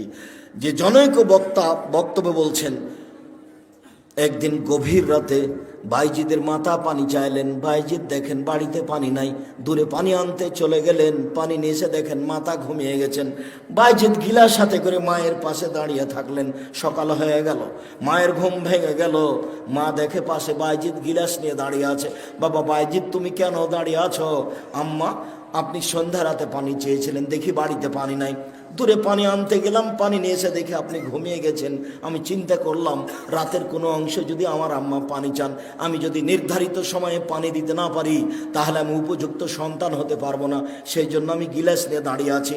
মা গিলাসটা হাতে করে পানিটুকু পান করে নিয়ে বাচ্চাকে শুইয়ে দিয়ে আল্লাহর দরবারে প্রার্থনা করতে লাগলেন, আল্লাহ আমার বাইজিদের প্রতি আমি খুশি হয়ে গেছি, তুমি আমার বাইজিদকে কবুল করে নাও। মায়ের দোয়া কবুল হয়ে গেল, বাইজিদ বড় আলেম হয়ে গেলেন। ঘটনা মিথ্যে? আমি যদি বক্তব্য কণ্ঠস্বরে কোনো কথা বলে থাকি, যদি কাহিনী বলে থাকি, তা আমি কারো কথা নকল করে এভাবে বলে দেখিয়েছি আপনাকে, দিয়ে বলেছি যে এটা আপনি প্রমাণ করেন, আমার মরা পর্যন্ত সময় থাকলো। দেখি আপনি কিভাবে প্রমাণ করবেন। 30 পারা কোরআন আপনার চোখে ধরে না, এটা একটু অনুবাদ করে শোনাতে পারেন না? মুহাম্মদ সাল্লাল্লাহু আলাইহি ওয়াসাল্লামের 23 বছরের জীবন, 30,000 সহিহ হাদিস আপনার একটু চোখে পড়ে না? আপনি একটু এগুলো শোনাতে পারেন না? নোয়াখালী লক্ষ্মীপুর বাড়ি হলেই কি একবারে শুনে নাহমাদুল্লাহ নাস্তাগফির বলে কাহিনী শুরু করে দিতে হবে? রিয়াজুস সলেহিন থেকে খাওয়ার উপরে, পান করার উপরে 10টা হাদিস মুখস্থ করে বলা যায় না? রিয়াজুস সলেহিন থেকে 20টা হাদিস মুখস্থ করে সালামের উপরে বলা যায় না? রিয়াজুস সলেহিন থেকে সুদ ঘুষের উপরে 10টা হাদিস বলা যায় না? কেন আপনি এখানে আসলেন? কেন আপনি আসবেন এখানে? কেন আপনার মসজিদে ফাজাইল আমল থাকবে? আপনার একটু হাদিস গ্রন্থ হয় না? আপনার চোখে পড়ে না? কেন আপনি ওসব বলবেন যে কিসসা কাহিনী দিয়ে শোনাবেন? কেন আপনি করবেন এটা? কি প্রমাণ আছে তার? শুনুন, জোর করে পরকাল হারায়েন না, টুপি দিয়ে বিচারের মাঠ রক্ষা হবে না। শুনুন, জুব্বা দিয়ে বিচারের মাঠ রক্ষা হবে না। শুনুন, পাগড়ি দিয়ে বিচারের মাঠ রক্ষা হবে না। বিচারের মাঠ বড় কঠিন। আলিয়াউমা লা তামলিকু নাফসুন লিনাফসিন শাইআ। আজ কোন মানুষ কোন মানুষের কোনো উপকার করতে পারবে না, একচ্ছত্র মালিকানা আমার। আইনাল জাব্বার আইনাল মুতাকাব্বির। স্বৈরাচারী, স্বেচ্ছাচারী, অহংকারী, বদ মেজাজিরা কোথায়? আনা মালিকুল আমলাক, আমি হচ্ছি রাজাধিরাজ। এই কথা বলে বিচার শুরু হবে। বিচারের মাঠ বড় কঠিন। সম্মানিত দিনী ভাই বোন, স্বামীকে মেনে চলেন। 3টে গুণের ভিত্তিতে একজন মহিলা ভালো হতে পারে। 1, স্বামীর সাথে কথা বললে হাসি মুখে বলে। 2, স্বামী আদেশ করলে পালন করে। 3, স্বামী বাড়িতে না থাকলে নিজেকে গুটিয়ে হেফাজতে রাখে। ভাবির বাড়ি, চাচির বাড়ি চলে যায় না, মোবাইলে গল্পে লিপ্ত হয় না, নিজেকে হেফাজতে রাখে। মনে থাকবে কি? ভালো মহিলার কয়টা গুণ বলেন তো দেখি? 3টে। 1, স্বামীর সাথে কথা বললে হাসি মুখে বলে। 2, স্বামী আদেশ করলে পালন করে। 3, স্বামী বাড়িতে না থাকলে নিজেকে হেফাজতে রাখে। এই 3টে গুণের ভিত্তিতে একজন নারী ভালো হতে পারে। এবার আপনাকে নিয়ে একটা কথা বলে আমরা আলোচনায় যাচ্ছি। আপনি কে? আপনার পরিবারের উপরে আপনার কি ক্ষমতা আছে? প্রেসিডেন্ট আইয়ুব, পাকিস্তানের প্রেসিডেন্ট মার্শাল্লাহ জারি, দেশে 44 ধারা জারি আছে, কারফিউ জারি। সন্ধ্যার পরে কেউ বাড়ি থেকে বের হতে পারবে না, 4টায় যাতায়াত বন্ধ। সেই দিন একটা ভ্যানওয়ালা বলছে যে খুব তাড়াতাড়ি বাড়ি যেতে হবে। বলে কেন? বলে ফখরুদ্দিনের যুগ। কি যে হয়! রাজশাহী মেডিকেলে গিয়ে দেখছি যে মেডিকেল একটা কলার ছালও নাই, মানুষও নাই। আমার নিজের কথা বলছি, নিজের চোখের দেখা কথা। আর ভ্যান চালকের কথা আমি নিজে নকল করছি। তার নাম ক্ষমতা। আপনি হচ্ছেন এই বাড়ির মালিক। এই বাড়িতে 44 ধারা জারি থাকবে আপনার পক্ষ থেকে। আপনার মেয়ে এখন এখানে এসে গল্প করছে মানে আপনি কাপুরুষ। আপনার ছেলে বেড়ি সিগারেট খায়, দোকানে আড্ডা পিটে, মানে আপনি কাপুরুষ। আপনার বিবাহ করা ঠিক হয়নি। আপনার ছেলে জন্ম দেওয়া ঠিক হয়নি। পুরুষ মানে ক্ষমতাধর। এই বাড়িতে তার ক্ষমতা চলবে, যা বলবে তাই হবে, তার নাম ক্ষমতা। এই বাড়িতে কারফিউ জারি থাকবে, তার নাম বাপ। এ কথা আমি বলিনি। বাড়ির পূর্ণ নিয়ন্ত্রণ ক্ষমতা বাপের হাতে থাকবে, এই কথা মুহাম্মদ সাল্লাল্লাহু আলাইহি ওয়াসাল্লাম বলেন। অতএব 1, ফাকসুহা মাক্তাসাইতা, যে মানের কাপড় আপনি পরবেন বউকে সে মানের পরাবেন। 2, আতেমা মাতায়েমতা, যে মানের খাদ্য আপনি খাবেন বউকে সে মানের খাওয়াবেন। 3, অলা তুকাব্বে, বউকে কখনো কটু কথা বলবেন না। বলবেন না যে তোমার ঠোঁটটা কালো, ভুলেও কোনোদিন বলবেন না। একবার ঠোঁট কালো বললে 10 বছর আপনাকে ভালোবাসবে না। ভুলেও কোনোদিন বলবেন না যে ঠোঁটটা মোটা, তোমার রংটা কালো, এভাবে বলবেন না। ভুলেও কোনোদিন শ্বশুর শাশুড়িকে গালি দিবেন না। একদিন শ্বশুর শাশুড়িকে গালি দিলে আপনার বউ আপনাকে জীবনে কোনোদিন ভালোবাসবে না। ভুলেও কোনোদিন কটু কথা বলবে না। এই ছেলে, তোমাকে বলছি, বউয়ের সাথে তোমার এত খারাপ ব্যবহার কেন? তুমি কথাও কথা তোমার স্ত্রীকে গালি দাও কেন? ও কি পশু প্রাণী নাকি? ও কি তোমাদের বাড়ির কুকুর শ্রীগাল পশু প্রাণী? তুমি তোমার বউকে এত তুচ্ছভাবে দেখো কেন? মোহাম্মদ সাল্লাল্লাহু আলাইহি সাল্লাম বলেছেন, বউকে কটু কথা বলবা না। 4, ওলা তাজের বেলা লজে, মুখের উপরে মারবা না। 5, ওলা তাতরুকা ইল্লা ফিল বাইতে, তুমি তোমার বাড়ি ছাড়া তোমার বউকে কোথাও যেতে দিবা না। ও খালার বাড়ি যেতে পাবে না, ও ফুফুর বাড়ি যেতে পাবে না, ও ভাবির বাড়ি যেতে পাবে না, ও মায়ের বাড়ি যেতে পাবে না। জরুরি প্রয়োজন ছাড়া বাড়ি ত্যাগ করতে পারবে না। এই কথা মোহাম্মদ সাল্লাল্লাহু আলাইহি সাল্লাম বলেন, আমি বলিনি। ও আপনার বাড়ির বাইরে যেতে পারে না। বিবাহের বাড়িতে যাওয়ার কোনো প্রশ্নই আসে না। বিবাহের বাড়িতে গেলে স্বামীর সংখ্যা বেশি হয়ে যাবে। স্বামীর সংখ্যা বেশি হয়ে যাবে, মানে অবৈধ কর্ম হয় একেবারেই সহজ। ভুলেও কোনোদিন বিবাহের বাড়ি স্ত্রীকে যেতে দিবেন না। আপনি যান, আপনার ছেলে যাক, আপনার বাপ যাক, মহিলা যদি যাওয়াই লাগে আপনার মা যাক, আপনার বউ যাবে না। বইয়ের উপর একটা কন্ট্রোল ক্ষমতা থাকতে হবে, এই কথা মোহাম্মদ সাল্লাল্লাহু আলাইহি সাল্লাম বলেন। এই বাড়িতে আপনার পক্ষ থেকে কারফিউ জারি থাকবে, 5টা জিনিস জরুরি। মহান আল্লাহ বলেন, ফাসাল্লি লিরাব্বিক, পৃথিবীর মানুষ, তোমরা তোমাদের প্রতিপালককে সন্তুষ্ট করার জন্য সালাত আদায় করো। মুহাম্মদ সাল্লাল্লাহু আলাইহি সাল্লাম, আপনি আপনার প্রতিপালককে সন্তুষ্ট করার জন্য সালাত আদায় করুন। মহান আল্লাহ বলেন, হাফিজু আলাস সালাওয়াতি ওয়াস সালাতিল উস্তা, পৃথিবীর মানুষ, তোমরা 5 ওয়াক্ত সালাত আদায় করো, বিশেষভাবে আসরের সালাত আদায় করো। আসরের সালাত নির্ধারিত সময়ে আদায় করতে হবে, 5টাই করা যাবে না। দেরি করতে করতে করতে হুজুর একবারে সূর্য ডুবিয়ে দেয় মনে হচ্ছে, সেটাই হুজুরের কাছে পছন্দনীয়। এই ছেলে, প্রত্যেকটা বস্তুর ছায়া যখন তার সমপরিমাণ হবে তখন আসর। আমি বলিনি এই কথা, কে বলেছেন বলো তো? মুহাম্মদ সাল্লাল্লাহু আলাইহি সাল্লাম। আর তুমি যখন আসরের সালাত আদায় করছো তখন 10টা হয়ে গেছে গো। বুঝতে পারোনি কথা? আসরের সালাতের সময় কখন? প্রত্যেক বস্তু যখন তার ছায়াটা তার সমপরিমাণ হবে। কালকে লাঠি খাড়ো করো একটা, দিয়ে ছায়াটাতে দাগ দাও, দিয়ে এবার বোতলটা ফেলে দাও। যদি ছায়াটা তার সমান হয়ে থাকে, এখন আসরের টাইম হয়ে গেছে। এই কথা আমি বলিনি, কে বলেছেন? মুহাম্মদ সাল্লাল্লাহু আলাইহি সাল্লাম বলেছেন। পৃথিবীর কোন মানুষের কথাকে এই কথার সাথে লাগাবো না। আমি আব্দুর রাজ্জাক বিন ইউসুফ 5 পয়সা দাম নেই। পৃথিবীর কোন মানুষের কথাকে এই কথার সাথে লাগাবো না। উমর রাদিয়াল্লাহু তাআলা আনহুর কথাকে এই কথার সাথে লাগাবো না। মানুষ হিসাবে পৃথিবীর ব্যতিক্রম মানুষ উমর। যে রাস্তা দিয়ে হাঁটতেন সে রাস্তা দিয়ে শয়তান হাঁটতো না। অতএব নির্ধারিত সময়ে সালাত আদায় করার চেষ্টা করুন, একথা আল্লাহর আদেশ। যে কোনো মূল্যে সালাত আদায় করতে হবে। অজু করে সালাত আদায় করতে হয়, পানি নেই, তায়াম্মুম করে সালাত আদায় করতে হবে।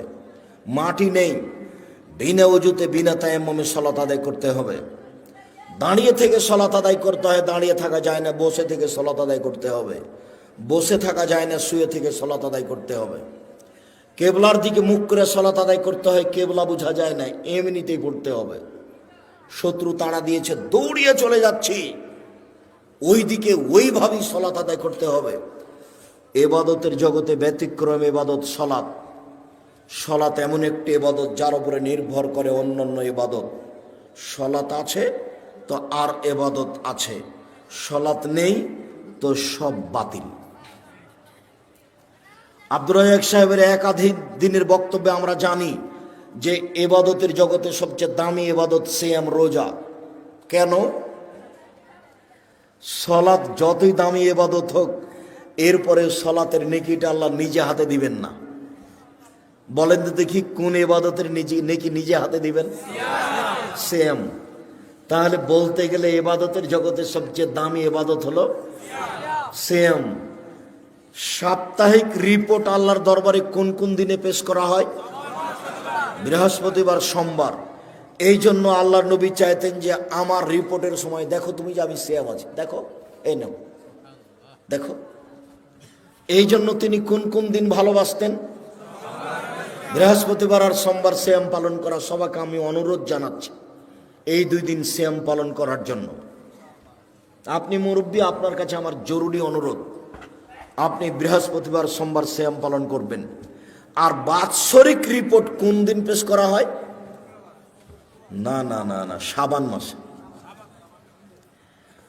তবে শাবান মাসের কোন দিন সেই দিন মুহাম্মদ সাল্লাল্লাহু আলাইহি ওয়াসাল্লামের জানা ছিল না, যার কারণে তিনি শাবান মাসে বেশি বেশি সিয়াম পালন করতেন। বর্ণনাকারী বলছেন, আল্লাহর নবী আপনি শাবান মাসে এত বেশি রোজা থাকেন, সিয়াম থাকেন কেন?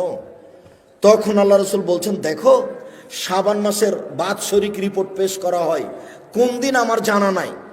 কিভাবে কিভাবে ভারত, বাংলাদেশ, পাকিস্তানের আলেম ওলামা জেনে নিলেন সেদিন 15ই শাবান।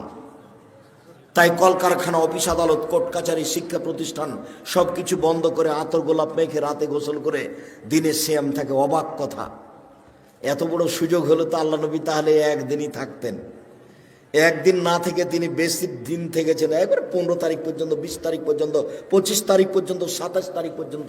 খালি এই টেনশনে যে কোন দিন যে হলো, কোন দিন যে হলো বাৎসরিক রিপোর্টের দিন।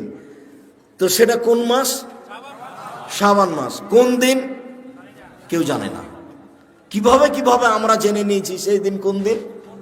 15ই শাবান। হাসাওয়া কাল্লা, কখনো নয়, ভুল হিসাব।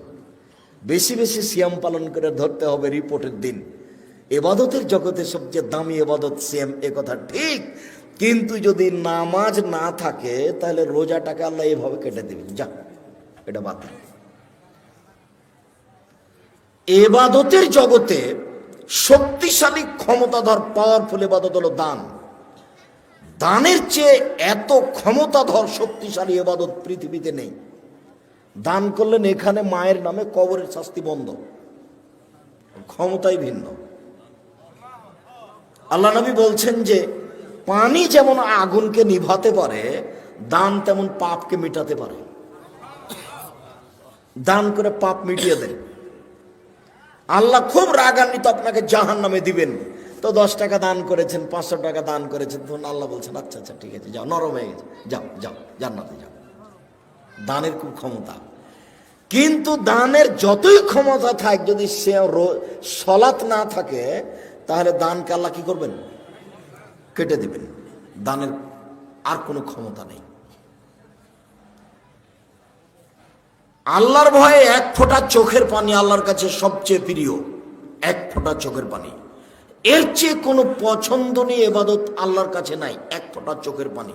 রাসূল সাল্লাল্লাহু আলাইহি ওয়াসাল্লাম বলছেন, লা ইয়ালিজার রাজুলু বাকা মিন খাসিয়াতিল্লাহ তা ইয়ালিজাল লাবানু ফি দারে। গাভীর বাঁট ওলান থেকে দুধ বের করে ভিতরে ঢোকানো যায় না যেমন, আল্লাহর ভয়ে কাঁদে যে সে জাহান্নামে যাবে না তেমন। গাভীর বাঁট ওলান বুঝেন কি? চাপ দিয়ে দুধ বের করে ভিতরে ঢোকানো যাবে?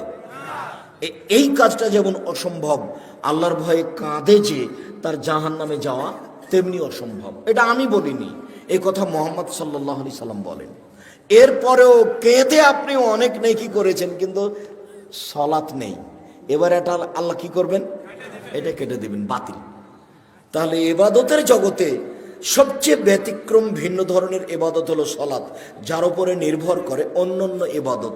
সলাত এমন একটি ইবাদত যার উপরে নির্ভর করে অন্যান্য ইবাদত। অতএব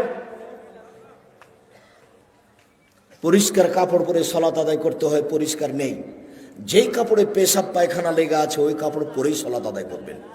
পরিষ্কার অপরিষ্কার কোনো কাপড়ই নেই, আপনি উলঙ্গ হয়ে আছেন, নামাজের টাইম হয়ে গেছে, আপনি এ অবস্থাতেই সলাত আদায় করবেন। যার কারণে আমি বহুদিনই বলেছি যে মুসলিম দেশে মার্কিন সৈন্য ঢোকে, কথার কথা ইরাকে, আফগানিস্তানে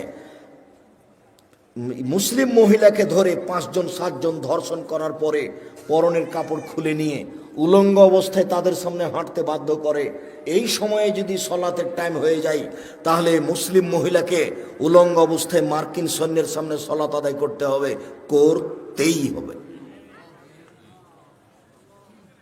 পৃথিবীতে ব্যতিক্রম ইবাদত সলাত, যেই সলাত যে ইবাদত মানুষের কোনো অসুবিধা বুঝে না, সমস্যা বুঝে না, অসুখ বিসুখ বুঝে না, কিছুই বুঝে না, একেবারে কিছুই বুঝে না। সময় হলে সলাত আদায় করতে আপনি বাধ্য। পৃথিবীতে ব্যতিক্রম ইবাদত সলাত। যারা সলাত আদায় করে না তারা কেমন? যারা সলাত আদায় করে না তারা কাফের। রাসূল সাল্লাল্লাহু আলাইহি সাল্লাম বলেন, মান তারাকা সলাতা মুতাআম্মিদান ফাকাদ কাফারা। কেউ যদি ইচ্ছাকৃত সলাত ছেড়ে দেয় তাহলে সে কাফের হয়ে গেল। মুহাম্মদ সাল্লাল্লাহু আলাইহি সাল্লাম বলেন, বাইনাল আবদি ওয়া বাইনাল কুফরি তারকুস সালাহ। মুসলমান এবং কাফের মধ্যে পার্থক্য হচ্ছে সালাত ছেড়ে দেওয়া। কেউ যদি সালাত ছেড়ে দেয় তাহলে সে কাফের, কেউ যদি সালাত আদায় করে তাহলে সে মুসলমান। আসহাবু মুহাম্মাদিন সাল্লাল্লাহু আলাইহি সাল্লাম লা ইয়ারাউনা তারকুহু কুফরুন গায়রা সালাহ। মুহাম্মদ সাল্লাল্লাহু আলাইহি সাল্লামের সঙ্গী সাথী সাহাবীগণ কেউ যদি রোজা ছেড়ে দিয়েছে তাহলে তাকে কাফের মনে করতেন না, কেউ যদি হজ না করত তাহলে তাকে কাফের মনে করতেন না, কেউ যদি যাকাত না দিত তাহলে তাকে কাফের মনে করতেন না, তবে কেউ যদি সালাত আদায় না করত তাহলে তাকে কাফের মনে করতেন। রাসূল সাল্লাল্লাহু আলাইহি সাল্লাম বলেন, উমিরতু আন উকাতিলান নাস হাত্তা ইয়াকুলু লা ইলাহা ইল্লাল্লাহ। মানুষ যতদিন পর্যন্ত লা ইলাহা ইল্লাল্লাহ না বলেছে, সালাত আদায় না করেছে, আমি তাকে পিটিয়ে সালাত আদায় করাবো, মারবো না হয় মরবো। এই হাদিসের ভিত্তিতে সেই কালে ইমাম আহমদ ইবনে হাম্বল রাহিমাহুল্লাহ বলেছেন, কেউ যদি সালাত আদায় না করে তাহলে তাকে কুরবানি করতে হবে। এই হাদিসের ভিত্তিতে সেই কালে ইমাম আবু হানিফা রাহিমাহুল্লাহ বলেছেন, কেউ যদি সালাত আদায় না করে তাহলে তাকে জেলখানায় বন্দি করে পিটিয়ে সালাত আদায় করাতে হবে। এই হাদিসের ভিত্তিতে বর্তমান আরবি বিদ্বানগণ বলছেন, স্বামী নামাজ পড়ে স্ত্রী পড়ে না, স্ত্রী পড়ে স্বামী পড়ে না, তাহলে বিবাহ কেটে গেছে, বিবাহ বাতিল। চেয়ারম্যান লাগে না, মেম্বার লাগে না, খাতা কলম লাগে না, বিবাহ এমনিতে গেছে। এই ছেলে, তুমি কি কারো গায়ে হাত দিয়ে আছো নাকি? রেডি হও। এক খেয়ালে চেয়ে থাকবা তোমাকে যেন পাখি মনে করে পাথর।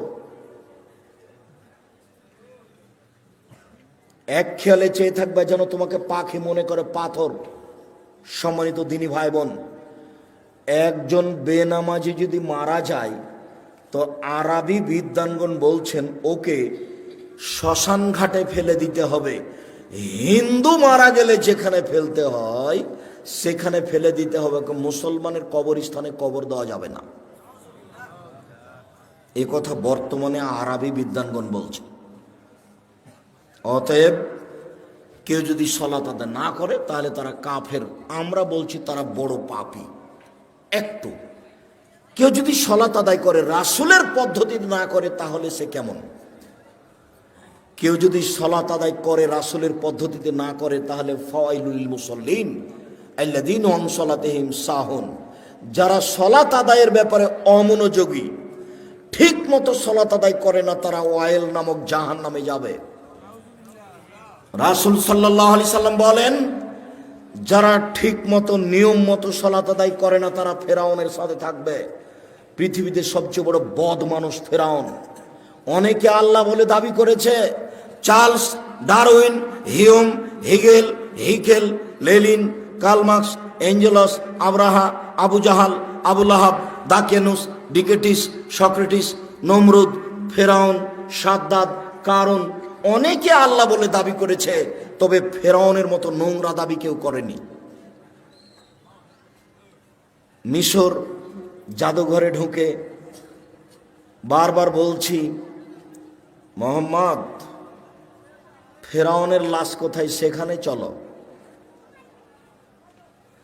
150 পাউন্ড দিয়ে টিকিট করে ভিতরে ঢুকেছি ফেরাউনকে দেখার জন্য।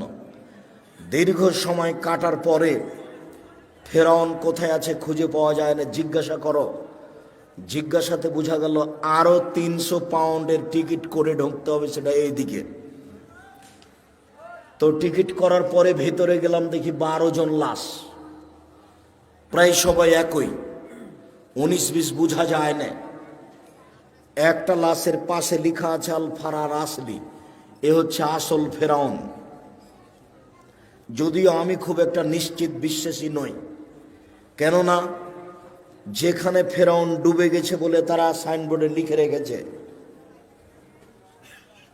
আমি বক্তব্যে যখন বলেছি জায়গাটা না দেখার আগে, তখন আমার কাছে একটা অস্পষ্ট ছিল।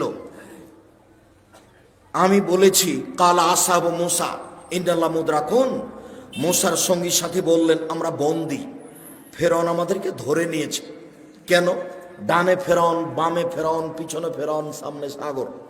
মুসা আলাইহিস সালাম দৌড়িয়ে পালাচ্ছিলেন, পালাতে পালাতে সামনে সাগর পড়েছে। তো এখন ডান দিকে বাম দিকে পিছন দিকে ফেরাউন আছে, সামনে সাগর, বাঁচার কোনো পথ নেই। তাই সাহাবীগণ বলছেন আমরা আটকা পড়েছি। তখন মুসা আলাইহিস সালাম বলছেন কাল্লা, কখনো নহে, অসম্ভব হতে পারে না, মুসা আমাকে ধরতে পারো না। বলো কি তুমি? ইন্না মায়া রাব্বি, আমার সাথে আমার প্রতিপালক রয়েছেন, সেদিনই তিনি আমাকে পথ দেখাবেন। তোমরা বলো কি ফেরাউন আমাকে ধরে নিবে? মানে কাল্লা, কখনো নহে, অসম্ভব, এটা হতে পারে না, ফেরাউন আমাকে ধরতে পারে না। কেন? ইন্না মায়া রাব্বি, আমার সাথে আমার প্রতিপালক রয়েছে, সেদিনই তিনি আমাকে পথ দেখাবেন। মুসা নিজেও জানেন না পথ কি হতে পারে, কোনো পথই নাই। পথ কি আছে? কোনো পথই নাই। সামনে কুলজুম সাগর, যার শুরু শেষ বোঝা যায় না। কিসের বলছেন যে অসম্ভব হতে পারে না আমাকে ফেরাউন ধরতে পারেন? এটা তার ইমান, এটা তার ইমান, তার ইমান বলছে ফেরাউন আমাকে ধরতে পারেন, এটা অসম্ভব। তা আমার একটু বুঝতে বাকি ছিল। আমি আয়াতের উপরে বলেছি, সেই জায়গাটা যদি ঠিক হয়, তো এখন দেখা যাচ্ছে যে কুলজুম সাগরের পাশ দিয়ে দৌড়াচ্ছেন আর পিছনে পিছনে ফেরাউন আসছে। এবার হঠাৎ করে সাগরের পাশে পাহাড় হলো এরকম মুখের উপরে, এই পাহাড়ের উপরে উঠা যাবে না। তাহলে এখন ডান দিকে আছে সাগর, মুখের উপরে আছে পাহাড়, বাম দিকে আছে ফেরাউন, পিছন দিকে আছে ফেরাউন, মানে চলে এসেছে।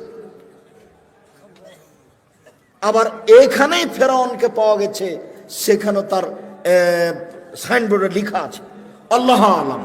লাশ দেখে তেমন বোঝা যায় না, তবে মাথার পিছনের দিকের চুলটা মনে হচ্ছে যে পেকে সাদা হয়ে আছে, এখনো চুল আছে। অন্যান্য লাশের তেমনটা বোঝা যায় না। আর হাতগুলি দেখে মনে হচ্ছে যে কুষ্ঠরোগ সাদা সাদা ভাব। অন্য হাতগুলি সব কালো হয়ে আছে, মমি দিয়ে কালো করা আছে। 12টা লাশ একসাথে আছে, 3টা মহিলা আর 9টা হলো পুরুষ। মিশর জাদুঘরে। সম্মানিত দিনী ভাই বোন, সবচেয়ে বদ মানুষ ফেরাউন। পৃথিবীর ইতিহাসে ফেরাউন যত বড় বদ, এত বড় বদ পৃথিবীর ইতিহাসে কেউ নেই। ফেরাউনই বলেছিল আনা রব্বুকুম আলা, আমি হচ্ছি তোমাদের সবচেয়ে বড় প্রতিপালক আল্লাহ। ফেরাউনই বলেছিল মা লিবতালকুম মিন ইলাহিন গায়রি, মূসা আমি ব্যতীত আর কোন মাবুদ আছে কথা আমি জানি না। ফেরাউনই বলেছিল লাইনিত্তাখাযতা ইলাহান গায়রি লাজালান্নাকা মিনাল মাসজুনিন, মূসা যদি আমাকে বাদ দিয়ে আরো কাউকে আল্লাহ বলে দাবি করো, আমি ফেরাউন তোমাকে জেলখানায় বন্দি করে দেব। ফেরাউনের ভাষা অনেক কঠিন। পৃথিবীর ইতিহাসে সবচেয়ে বদ মানুষ ফেরাউন। আল্লাহর নবী বলছেন যারা নামাজ পড়বে ঠিক মতো পড়বে না, তারা ফেরাউনের সাথে থাকবে। কি করতে পারি আমি, কি আপনাকে আমি বলতে পারি? রাসূল সাল্লাল্লাহু আলাইহি ওয়াসাল্লাম বলছেন আলী, কতগুলি লোক বের হবে আলী, তারা বেশি বেশি সালাত আদায় করবে, বেশি বেশি সিয়াম পালন করবে, বেশি বেশি তাসবিহ তাহলিল জিকির আজকার করবে। তোমাদের ইবাদত তাদের কাছে কিছুই নয়। আলী শোনো, ইন্নাহুম তাজিদুনা, তোমরা যদি তাদের পাও ফাকতুলহুম, তাদের কুরবানি করো। ওয়াইনাম লাযরামান কাতালাহুম, যারা তাদের হত্যা করতে পারবে তারাই সবচেয়ে বেশি নাকি পাবে।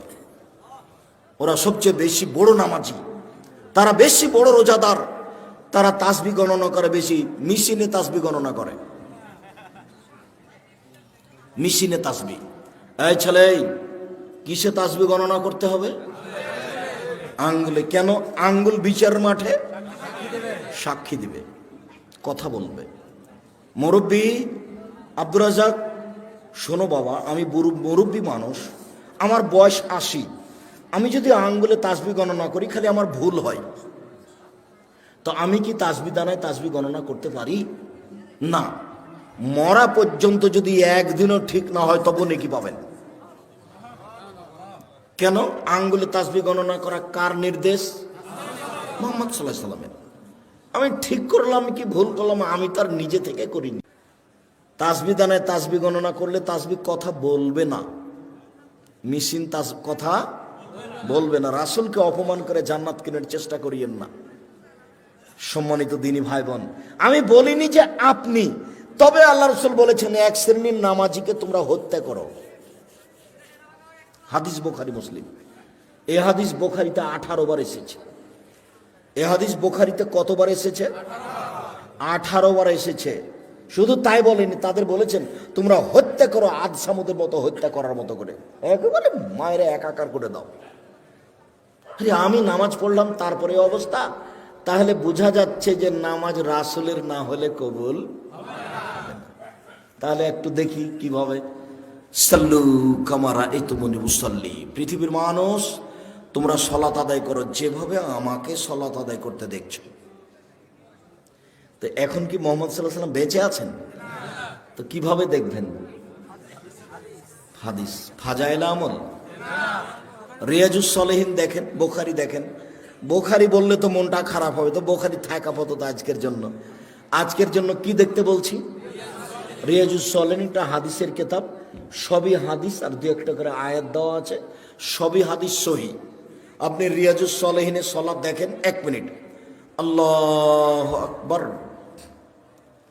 আল্লাহু আকবার বলার পূর্বে কোনো কথা বলবেন না।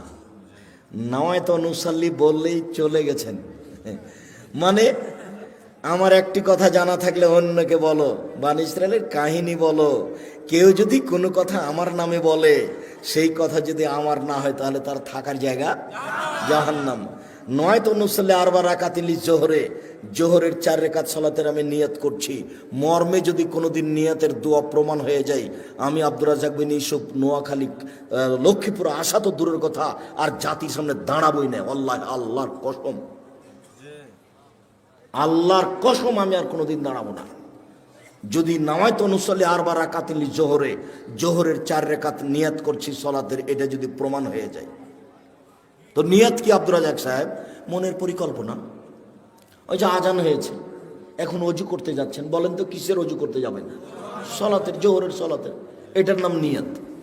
যেটা অন্তরে জাগে, যেটা ভাবেন, সেটার নাম নিয়ত। নিয়ত মুখে নয়। আমার একটি কথা জানা থাকলে অন্যকে বলো, বনী ইসরাইলের কাহিনী বলো। কেউ যদি কোনো কথা আমার নামে বলে, সেই কথা যদি আমার না হয় তাহলে তার থাকার জায়গা জাহান্নাম। সালাম ফেরার পরে আপনি মাথায় হাত দেন, আমি নিষেধ করিনি। তো যদি মাথায় হাত না দেওয়া থাকে তাহলে কি হবে? আপনি অজু করার সময় কাঁধ মাসা করেন, আমি আপনার কাঁধ মাসা বন্ধ করতে আসিনি, করেন আপনি। কিন্তু মুহাম্মদ সাল্লাল্লাহু আলাইহি সাল্লামের যদি প্রমাণ না হয়ে থাকে কাঁধ মাসা, তাহলে আপনার কি হবে? তাহলে আপনি বিবেচনা করে দেখেন, হুজুরকে বলেন, আপনি তো খুব ভালোবাসেন, আপনারা সমাজের দায়িত্ব পালন করেন, হুজুরকে মাঝে মধ্যে দাওয়াত দেন, খাওয়ারও দেন। বলবেন আগামীকালকে, আহমদ মাওলানা সাহেব আপনাকে আমরা খুব ভালোবাসি, বেশ ভালো মন্দ বাড়িতে হলে আদর করে খাওয়ায়ও বটে, দয়া করে কাঁধ মাসা করার হাদিসটা উল্লেখ করবেন। আবু হুরায়রা রাদিয়াল্লাহু তাআলা আনহু বলেন, রাসূল সাল্লাল্লাহু আলাইহি সাল্লাম বলেছেন অজু করার সময় কাঁধ মাসা করতে হবে। আবু দাউদ হাদিস নাম্বার এত, হাদিসটি সহিহ। সহিহ কেন বলতে হবে? এই জন্য যে আব্দুর রাজ্জাক সাহেব বলেছেন এ দেশে নাকি প্রায় 3 লক্ষ জাল হাদিস আছে। এইটা তো আবার সেটা নয়, এইটা আবার সেটা হলে তো বেকায়দা হয়ে যাবে। ফাজাইলে আমল বইয়ে লেখা আছে যে আদম আলাইহিস সালাম ভারত থেকে 60,000 বার হজ করতে গেছেন। তাহলে 60,000 বার যদি হয় তাহলে বছরে একবার হজ, তাহলে আদমের বয়স কত? 60,000 বছর। নেন এবার কোন দিক থেকে কোন দিকে লেগে গেছে। হুজুর একবারই বেখাপ্পা কথা বলেছেন, একইবারই যে মানায় না। আমার এক চাচাতো ভাই বরিশাল থেকে এক মুফাসসির গেছেন তাফসীর করতে। তো তাফসীর শুনে এসে আমাকে বলছে যে তোরা ওইসব তাফসীর জানিস না। আচ্ছা কি তাফসির একটু বলেন, তোরা ওগুলো জানিসই না, কিছু তো বলবেন, সেটা কি তোরা জানিস না? তো আচ্ছা বলেন শুনি। তো বলছে শোনো, আদম আলাইহিস সালাম ঘুম থেকে উঠে দেখছেন পাশে একজন সুন্দরী মহিলা, তো হাত বাড়ালছেন। তখন ফেরেশতা বলছেন থামেন। তো আদম আলাইহিস সালাম বলছেন কেন? বলে মোহর দিতে হবে। মোহর কি? বলে মুহাম্মদ সাল্লাল্লাহু আলাইহি সাল্লামের উপরে 1000 বার দরুদ পড়ে দিতে হবে। কোরআন মাজিদে সূরা বাকারাতে আল্লাহ বলেছেন যে আমি আদমকে সব কিছু শিখিয়ে দিয়েছি, সব কিছু। তো বউকে কিভাবে হালাল করতে হবে সেটাই তিনি জানলেন না? আরে নিজের বউকে হালাল করাই জানলেন না? শুনুন, কিয়ামত পর্যন্ত মুফাসসির সাহেব তাফসীর প্রমাণ করতে পারবে না। এদেশে একটা বই পাওয়া যায়, বইয়ের নাম তাফসীর কি মিথ্যা হতে পারে? মানে জিজ্ঞাসাবোধক নাম। ওই বইয়ে যা তাফসীর আছে সবই মিথ্যে। বইয়ের নাম কি? তাফসীর কি মিথ্যা হতে পারে? কোনোদিন দেখেছেন বইটা? জি, এইখানে আছে কি না আমি তা জানি না, বাড়িতে থাকতে পারে। বইয়ে যা তাফসীর আছে সবই মিথ্যে। আইয়ুব আলাইহিস সালামের শরীরে পোকা হয়নি, ওই কথা মিথ্যে। দাউদ আলাইহিস সালাম কারো স্ত্রীকে দেখে পাগল হননি। এত বড় নবী আর একজনের বউকে দেখে যদি পাগল হয়ে যায় তাহলে নবী নন। এটা কোনো কথা হলো নাকি? আইয়ুব আলাইহিস সালামের স্ত্রী, একজন নবী মানুষের স্ত্রী আরেকজনের সাথে জিনা করে ধরা পড়ে যাবে? এত বড় আল্লাহর কাজ ঠেকানোর প্রয়োজন হয়ে গেছে? শুনুন, আল্লাহু আকবার বলে সালাত আরম্ভ করবেন, সুন্দর করে ওযু করে নেন, পেশাব পায়খানার প্রয়োজন থাকলে সেরে আসেন, পানি দিয়ে পবিত্রতা অর্জন করবেন। পানি না থাকলে ঢেল টিস্যু পেপার, আগে ঢেল টিস্যু পেপার পরে পানি, এই কথা মিথ্যে। আপনার টয়লেটে দেখছি খালি টিস্যু পেপারের বালতি, আগে ঢেল টিস্যু পেপার পরে পানি, এই কথা মিথ্যে। ঢেল টিস্যু পেপার নিয়ে 40 কদম হাঁটতে হবে, এটা নোংরামি। পায়ের উপরে পা উঠিয়ে খক খক করা বেহায়াই। আপনি মনে কষ্ট নেন না, আপনি আমার দিনী ভাই, আপনি পবিত্রতা অর্জন করছেন এভাবে। আপনার বউকে 40 কদম হাঁটান দেখি, আপনার বউ ঢেল নিয়ে হাঁটুক দেখি। তো আপনার বউ যদি ঢেল নিয়ে 40 কদম হাঁটে আর পায়ের উপরে পা উঠায়, তাহলে আপনাকে দেখতে কেমন লাগবে? তাহলে আপনাকে মহিলাটাকে দেখতে যেমন যেমন লাগবে, মহিলাটা আপনাকে দেখতে তেমন তেমন লাগে। এরকম কাজ ধর্ম হতে পারে না। আপনাকে আরো বলছি, 40 কদম পরে আপনি টিস্যু ফেলেন, মনে হবে পেশাব আসলো।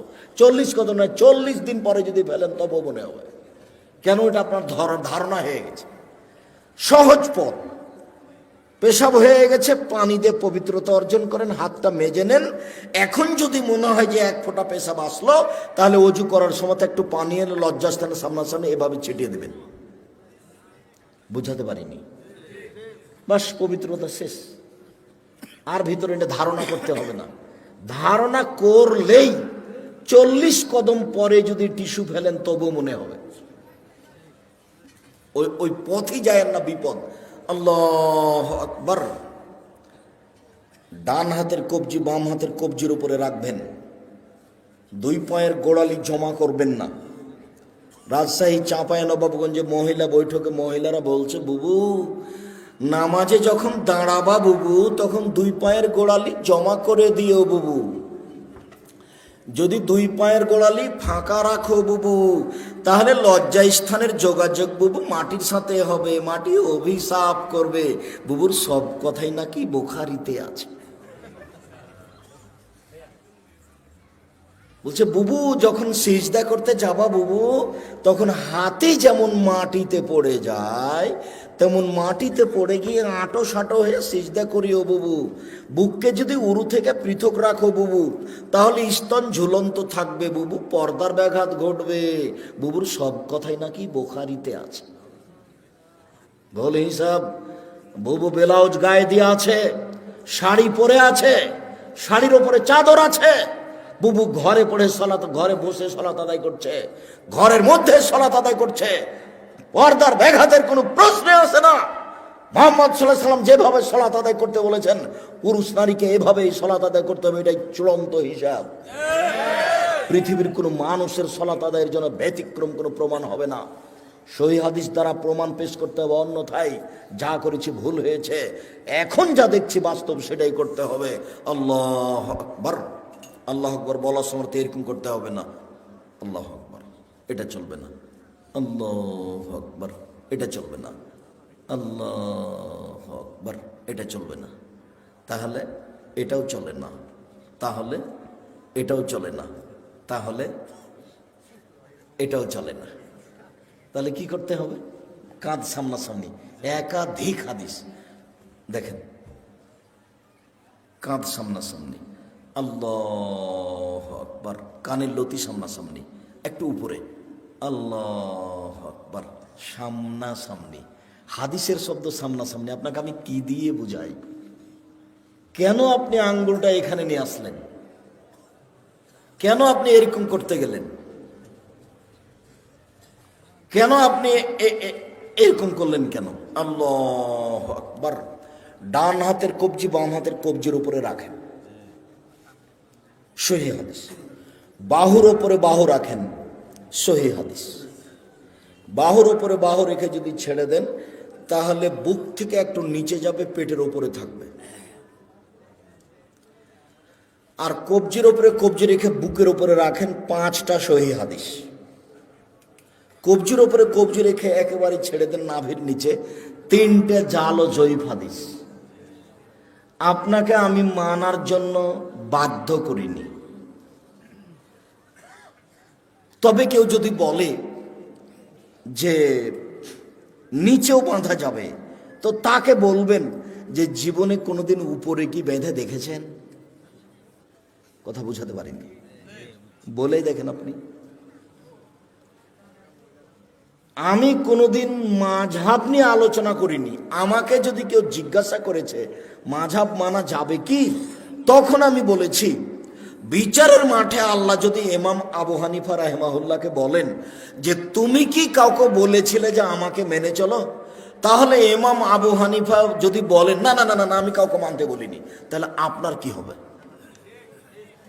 আমি উত্তরে এইটা বলেছি। আমি মানা যাবে না যাবে এই কথা বলিনি। ওনাকে যদি আল্লাহ জিজ্ঞাসা করেন তো উনি কি বলবেন সেটা। আর আপনাকে আমি বলেছি যে 4টা মাযহাব মানতে হবে, এটা আপনি বলছেন, আর চিরদিনই একটা মানলেন, তো আর একটা আপনার এত বড় শত্রু হলো কেন? আর একটা মেনে দেখলেন না একদিন? তাহলে বোঝা যাচ্ছে যে সংকীর্ণতা ভিতরে বিরাজ করে, যার কারণে আমি দল করতে নিষেধ করি। কোনো দল, কোনো সংগঠন, কোনো কিছু করবেন না। এনারা যারা মঞ্চে বসে আছেন, তারা যদি কেউ আওয়ামী লীগ হয় তাহলে বিএনপিকে দেখতে পারেন না, যারা বিএনপি তারা আওয়ামী লীগকে দেখতে পারেন না। এটা হলো দলের প্রতিক্রিয়া। আমি বলেছি যে 2 বোন একসাথে জন্ম নিয়েছে, যমজ, খুবই সুন্দরী, খুবই ভদ্র, নম্র, দেখতেও সুন্দরী, ভালো পড়াশোনা করেছে। তো একজনের বিবাহ হয়েছে আওয়ামী লীগ লোকের সাথে, একজনের বিবাহ হয়েছে বিএনপির লোকের সাথে। তারা এখন কথা বলে না। এটা কি হলো? এটা হলো প্রতিক্রিয়া, এটা হলো প্রতিক্রিয়া, এটা হলো সংকীর্ণতা। জেহেনটা খালি রাখেন, শুধুমাত্র আল্লাহ এবং আল্লাহ রাসূলের কথা মানব, তখন সব সহজ। আমি আমার জীবনে কোনোদিন বলিনি যে আপনি আমি যেটা বলছি সেটা মানেন। আমি বলেছি আমি যেটা বলছি সেটা সত্য। তবে মানুষ শেষে যদি আমার কোনো জায়গাতে ভুল দেখা যায়, তাহলে আমি ছেড়ে দিতে বাধ্য থাকবো। আমি তো আর ফেরেশতা নই। আল্লাহু আকবার। হাত বেঁধে সানা, সুবহানাকা আল্লাহুম্মা ওয়া বিহামদিকা ওয়া তাবারাকা ইসমুকা ওয়া তাআলা জাদ্দুকা লা ইলাহা গায়রুক বলতে পারেন। আল্লাহুম্মা বা'id বাইনি ওয়া বাইনা খাতায়ায়া কামা বা'আদতা বাইনাল মাশরিক ওয়াল মাগরিব, খুব গুরুত্বপূর্ণ দোয়া বলতে পারেন। আউযু বিল্লাহি মিনাশ শাইতানির রাজিম, বিসমিল্লাহির রহমানির রহিম। আলহামদুলিল্লাহি রাব্বিল আলামিন, বিশ্বজগতের প্রতিপালকের প্রশংসা। আর রহমান রাহিম, তিনি হচ্ছেন পরম দাতা দয়ালু। মালিক ইয়াউমিদ্দিন, তিনি হচ্ছেন বিচার দিনের মালিক। ইয়াকা না'বুদু, একমাত্র তোমার ইবাদত করি। ওয়া ইয়াকা নাস্তাইন, একমাত্র তোমার কাছে সাহায্য চাই। ইহদিনাস সিরাতাল মুস্তাকিম, তুমি আমাকে সোজা পথ দেখাও। সিরাতাল লাযিনা আন'আমতা আলাইহিম, ওই পথ তুমি দেখাবে যাদের ভালোবেসেছো। গায়রিল মাগদুবি আলাইহিম ওয়ালাদ দাল্লিন, ওদের পথ দেখাও না যারা ভ্রান্ত। যাদের উপরে তুমি অসন্তুষ্ট হয়েছো তাদের পথ তুমি দেখাও না। আমিন। দীর্ঘ সময় ধরে তোমার দরবারে যে প্রার্থনা করলাম, সেই প্রার্থনা তুমি কবুল করো। মনে রাখবেন সম্মানিত দিনী ভাই বোন, দুয়ার জগতে সবচেয়ে ব্যতিক্রম দোয়া হলো সূরা ফাতিহা। আমার বুঝে, আমি যেটুকু ভাঙাচোরা কোরআন হাদিস বুঝি, তাতে সূরা ফাতিহার চেয়ে পৃথিবীতে দামি কোনো দোয়া নেই। আরেকটা মনে রাখবেন, খুব প্রশংসা প্রিয়, খালি আলহামদুলিল্লাহ বললেই খুশি। আলহামদুলিল্লাহ, ওই জন্য আল্লাহ রাসূল বলছেন আফজালু দুআয়ে আলহামদুলিল্লাহ, সবচেয়ে উত্তম দোয়া কি? আলহামদুলিল্লাহ। আলহামদুলিল্লাহ বলার পরে বলছে আকাশ জমিন ভর্তি নেকি দিয়ে দিলাম। যা কত নেকি দিয়ে দিলাম, আলহামদুলিল্লাহ। এই জন্য তাসবিতে দিয়ে দেওয়া হয়েছে আলহামদুলিল্লাহ, আলহামদুলিল্লাহ, আলহামদুলিল্লাহ, মানে খুবই খুশি, খুব প্রশংসা প্রিয়। আপনি খালি আলহামদুলিল্লাহ বলেন, খুব খুশি। সুবহানাল্লাহি ওয়া বিহামদিহি বলেন, খুব খুশি। সুবহান রাব্বিল আযীম বলেন, একবারে খুশিতে আটখান। সুবহান রাব্বিল আলা বলেন, খুব খুশি, মানে আপনি তার খুব পবিত্রতা বর্ণনা করেছেন। প্রশংসা করে কিছু চাইলে দিয়ে দিবেন, নাও কি দিবেন নাও, আমি খুশি হয়ে গেছি। প্রশংসা করে শুরু করেছেন, এক সমস্ত প্রশংসা তোমার, আর রহমান রাহিম, পরম দাতা দয়ালু তুমি, মালিক ইয়াউমিদ্দিন, বিচার দিনের মালিক তুমি। ইয়াকা না'বুদু, একমাত্র তোমারই ইবাদত করি। ওয়া ইয়াকা নাস্তাইন, একমাত্র তোমার নিকটে সাহায্য চাই। ইহদিনাস সিরাতাল মুস্তাকিম, তুমি আমাকে সোজা পথ দেখাও। ওরা বলে আমাকে এই পথের, ওরা আমাকে এই পথে ডাকে, ওরা আমাকে এই পথে ডাকে, আমি কোন পথে যাই? তুমি আমার একটা কথা শোনো, তুমি আমাকে সোজা পথ দেখাও। যার কারণে এই সূরাটার শেষে আমিন আছে। বিসমিল্লাহ বলে আরেকটা সূরা, আল্লাহু আকবার বলে হাত ছেড়ে দিয়ে রুকুতে যাবেন। হাত দুটি রডের মতো সোজা থাকবে, আঙ্গুলগুলি খোলা খোলা থাকবে, মাথা উঁচুও থাকবে না, মাথা নিচুও থাকবে না, পিঠটা এরকম উঁচু থাকবে না, সোজা থাকবে। দোয়া পড়েন, সামি আল্লাহু লিমান হামিদা, হাত ওই পর্যন্ত উঠাবেন। দাঁড়িয়ে থাকবেন, যাবেন না সিজদায়, একবারে সোজা দাঁড়িয়ে থাকবেন। সব হাতের জোড়ের সব জোড়গুলিকে স্ব স্থানে যেতে হবে। রুকু থেকে উঠে যদি সিজদায় চলে যান, এ ইবাদত, এ নামাজ কবুল হবে না। দাঁড়িয়ে থেকে যান, দোয়া পড়তে থাকেন। দোয়া শেষ হয়ে গেলে সিজদায় চলেন। আমরা শেষের দিকে চলে এসেছি। সিজদায় চলেন, 7 হাড়ের উপরে সিজদা করতে হবে। নাক কপাল 1, 2 হাত 3, 2 হাঁটু 5, 2 পায়ের বৃদ্ধাঙ্গুল 7। সিজদায় হাত পা চুলকাবেন না। সিজদায় গিয়ে যদি গাও চুলকান, তাহলে এখন মাটিতে আছে 6টা। বুঝতে পারলেন না? তাহলে আদে সমন্বয় হয়েছে, সলাৎ কবুল হবে না। সিজদায় গিয়ে যদি একটা পা উঠে আর একটা পা চুলকান, তাহলে এখন মাটিতে কয়টা আছে? 6টা। অথচ সিজদার সময় মাটিতে কয়টা থাকবে? 7টা। নাক আগে না কপাল আগে, এই কথা নয়, দুটাই মাটিতে লেগে থাকবে, এটা কথা। নাক কপাল 1, 2 হাত 3, 2 হাঁটু 5, 2 পায়ের বৃদ্ধাঙ্গুল 7। হাত দুটির আঙ্গুল জমা জমা করে কানের পাশে রাখবেন, কনুইকে এভাবে উঠে রাখবেন। পেটের নিচ দিয়ে যেন ছাগলের বাচ্চা পার হতে পারে, সহিহ হাদিস।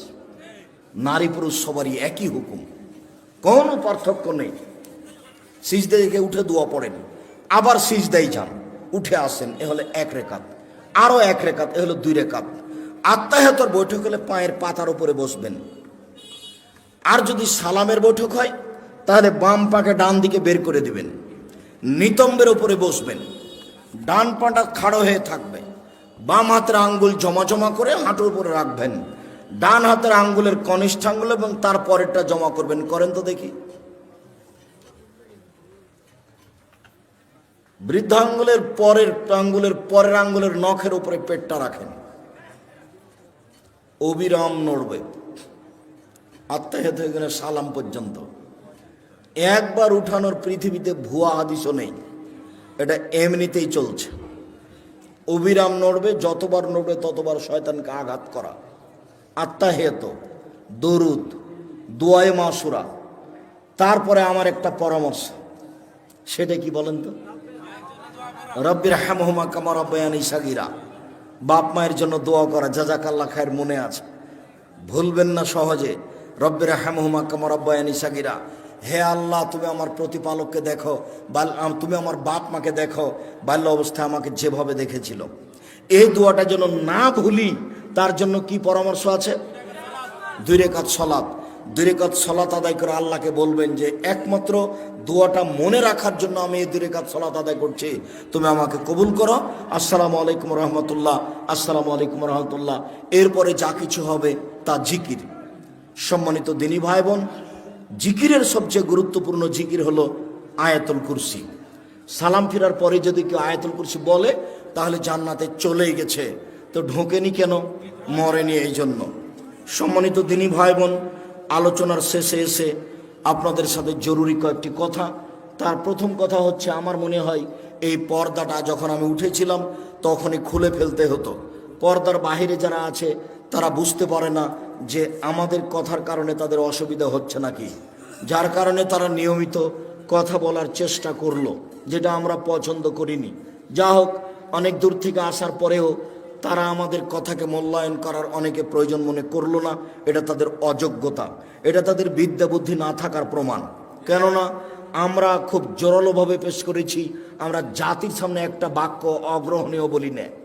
কাজেই কেউ বুদ্ধিমান তারপরে আমাদের কথা শুনবে না, উপেক্ষা করে গল্প করবে, এমনটা হতে পারে না। কেউ কোনোদিন এরকম জায়গাতে টিকতে পারেনি, আজও টিকার কোনো পথ নেই। দ্বিতীয় জরুরি কথা আপনাদের সাথে এই, জামিয়া সালাফিয়া ডাঙ্গিপাড়া পবা রাজশাহী, জামিয়া সালাফিয়া রূপগঞ্জ নারায়ণগঞ্জ ঢাকা, জামিয়া সালাফিয়া 6 মাইল বাবুগঞ্জ বরিশাল, জামিয়া সালাফিয়া তেঘরা বিরল দিনাজপুর, জামিয়া সালাফিয়া সিলেট। জানি না চট্টগ্রামে কখন হবে, তবে নোয়াখালীতে পরিকল্পনা চলছে। লক্ষ্মীপুরের লোকেরা অনেকে দাবি রেখেছে, এখন আমি চূড়ান্ত হিসাব পেশ করিনি, অপেক্ষায় আছি। ভাবছিলাম নোয়াখালী, মেন নোয়াখালীতে হোক, তাহলে সব জেলার জন্য সহজ হবে। শেষ পর্যন্ত যদি নাই হয় তাহলে লক্ষ্মীপুরে হিসাব থাকতে পারে। মর্মে সকল দিনী ভাই বোনকে আমি জামিয়া সালাফিয়ার জন্য আন্তরিকভাবে দোয়া করার জন্য অনুরোধ জানাচ্ছি। আমার মনে বড় স্বাদ, এদেশের মাটিতে আমি উন্নত মানের প্রতিষ্ঠান গড়ে উন্নত মানের বাংলা, ইংরেজি, আরবি শিক্ষাদানের মাধ্যমে অন্যায়ের বিরুদ্ধে লড়ব, মুখে কলমে মিডিয়াই। ইনশাআল্লাহ আমি লড়বো ইনশাআল্লাহ। সম্মানিত দিনী ভাই বোন, মর্মে আপনাদের সামনে জামিয়া সালাফের পক্ষ থেকে মুখে যেমন বলি তেমন একটা কলম পেশ করতে চাই আপনাদের সামনে। সেটা হলো মাসিক আল ইতিসাম পত্রিকা। তাতে আছে 10 জন মুফতি, তাতে আছে 10 জন গবেষক, তাতে আছে 14 জন কর্মচারী। ব্যয়বহুল খরচের পত্রিকা মাসিক আল ইতিসাম পত্রিকা। 50টা প্রশ্নের উত্তর থাকে। সব দিনই ভাই বোনকে আজকে শুধু নয়, নিয়মিত একটা করে পত্রিকা সংগ্রহ করার জন্য অনুরোধ জানাই।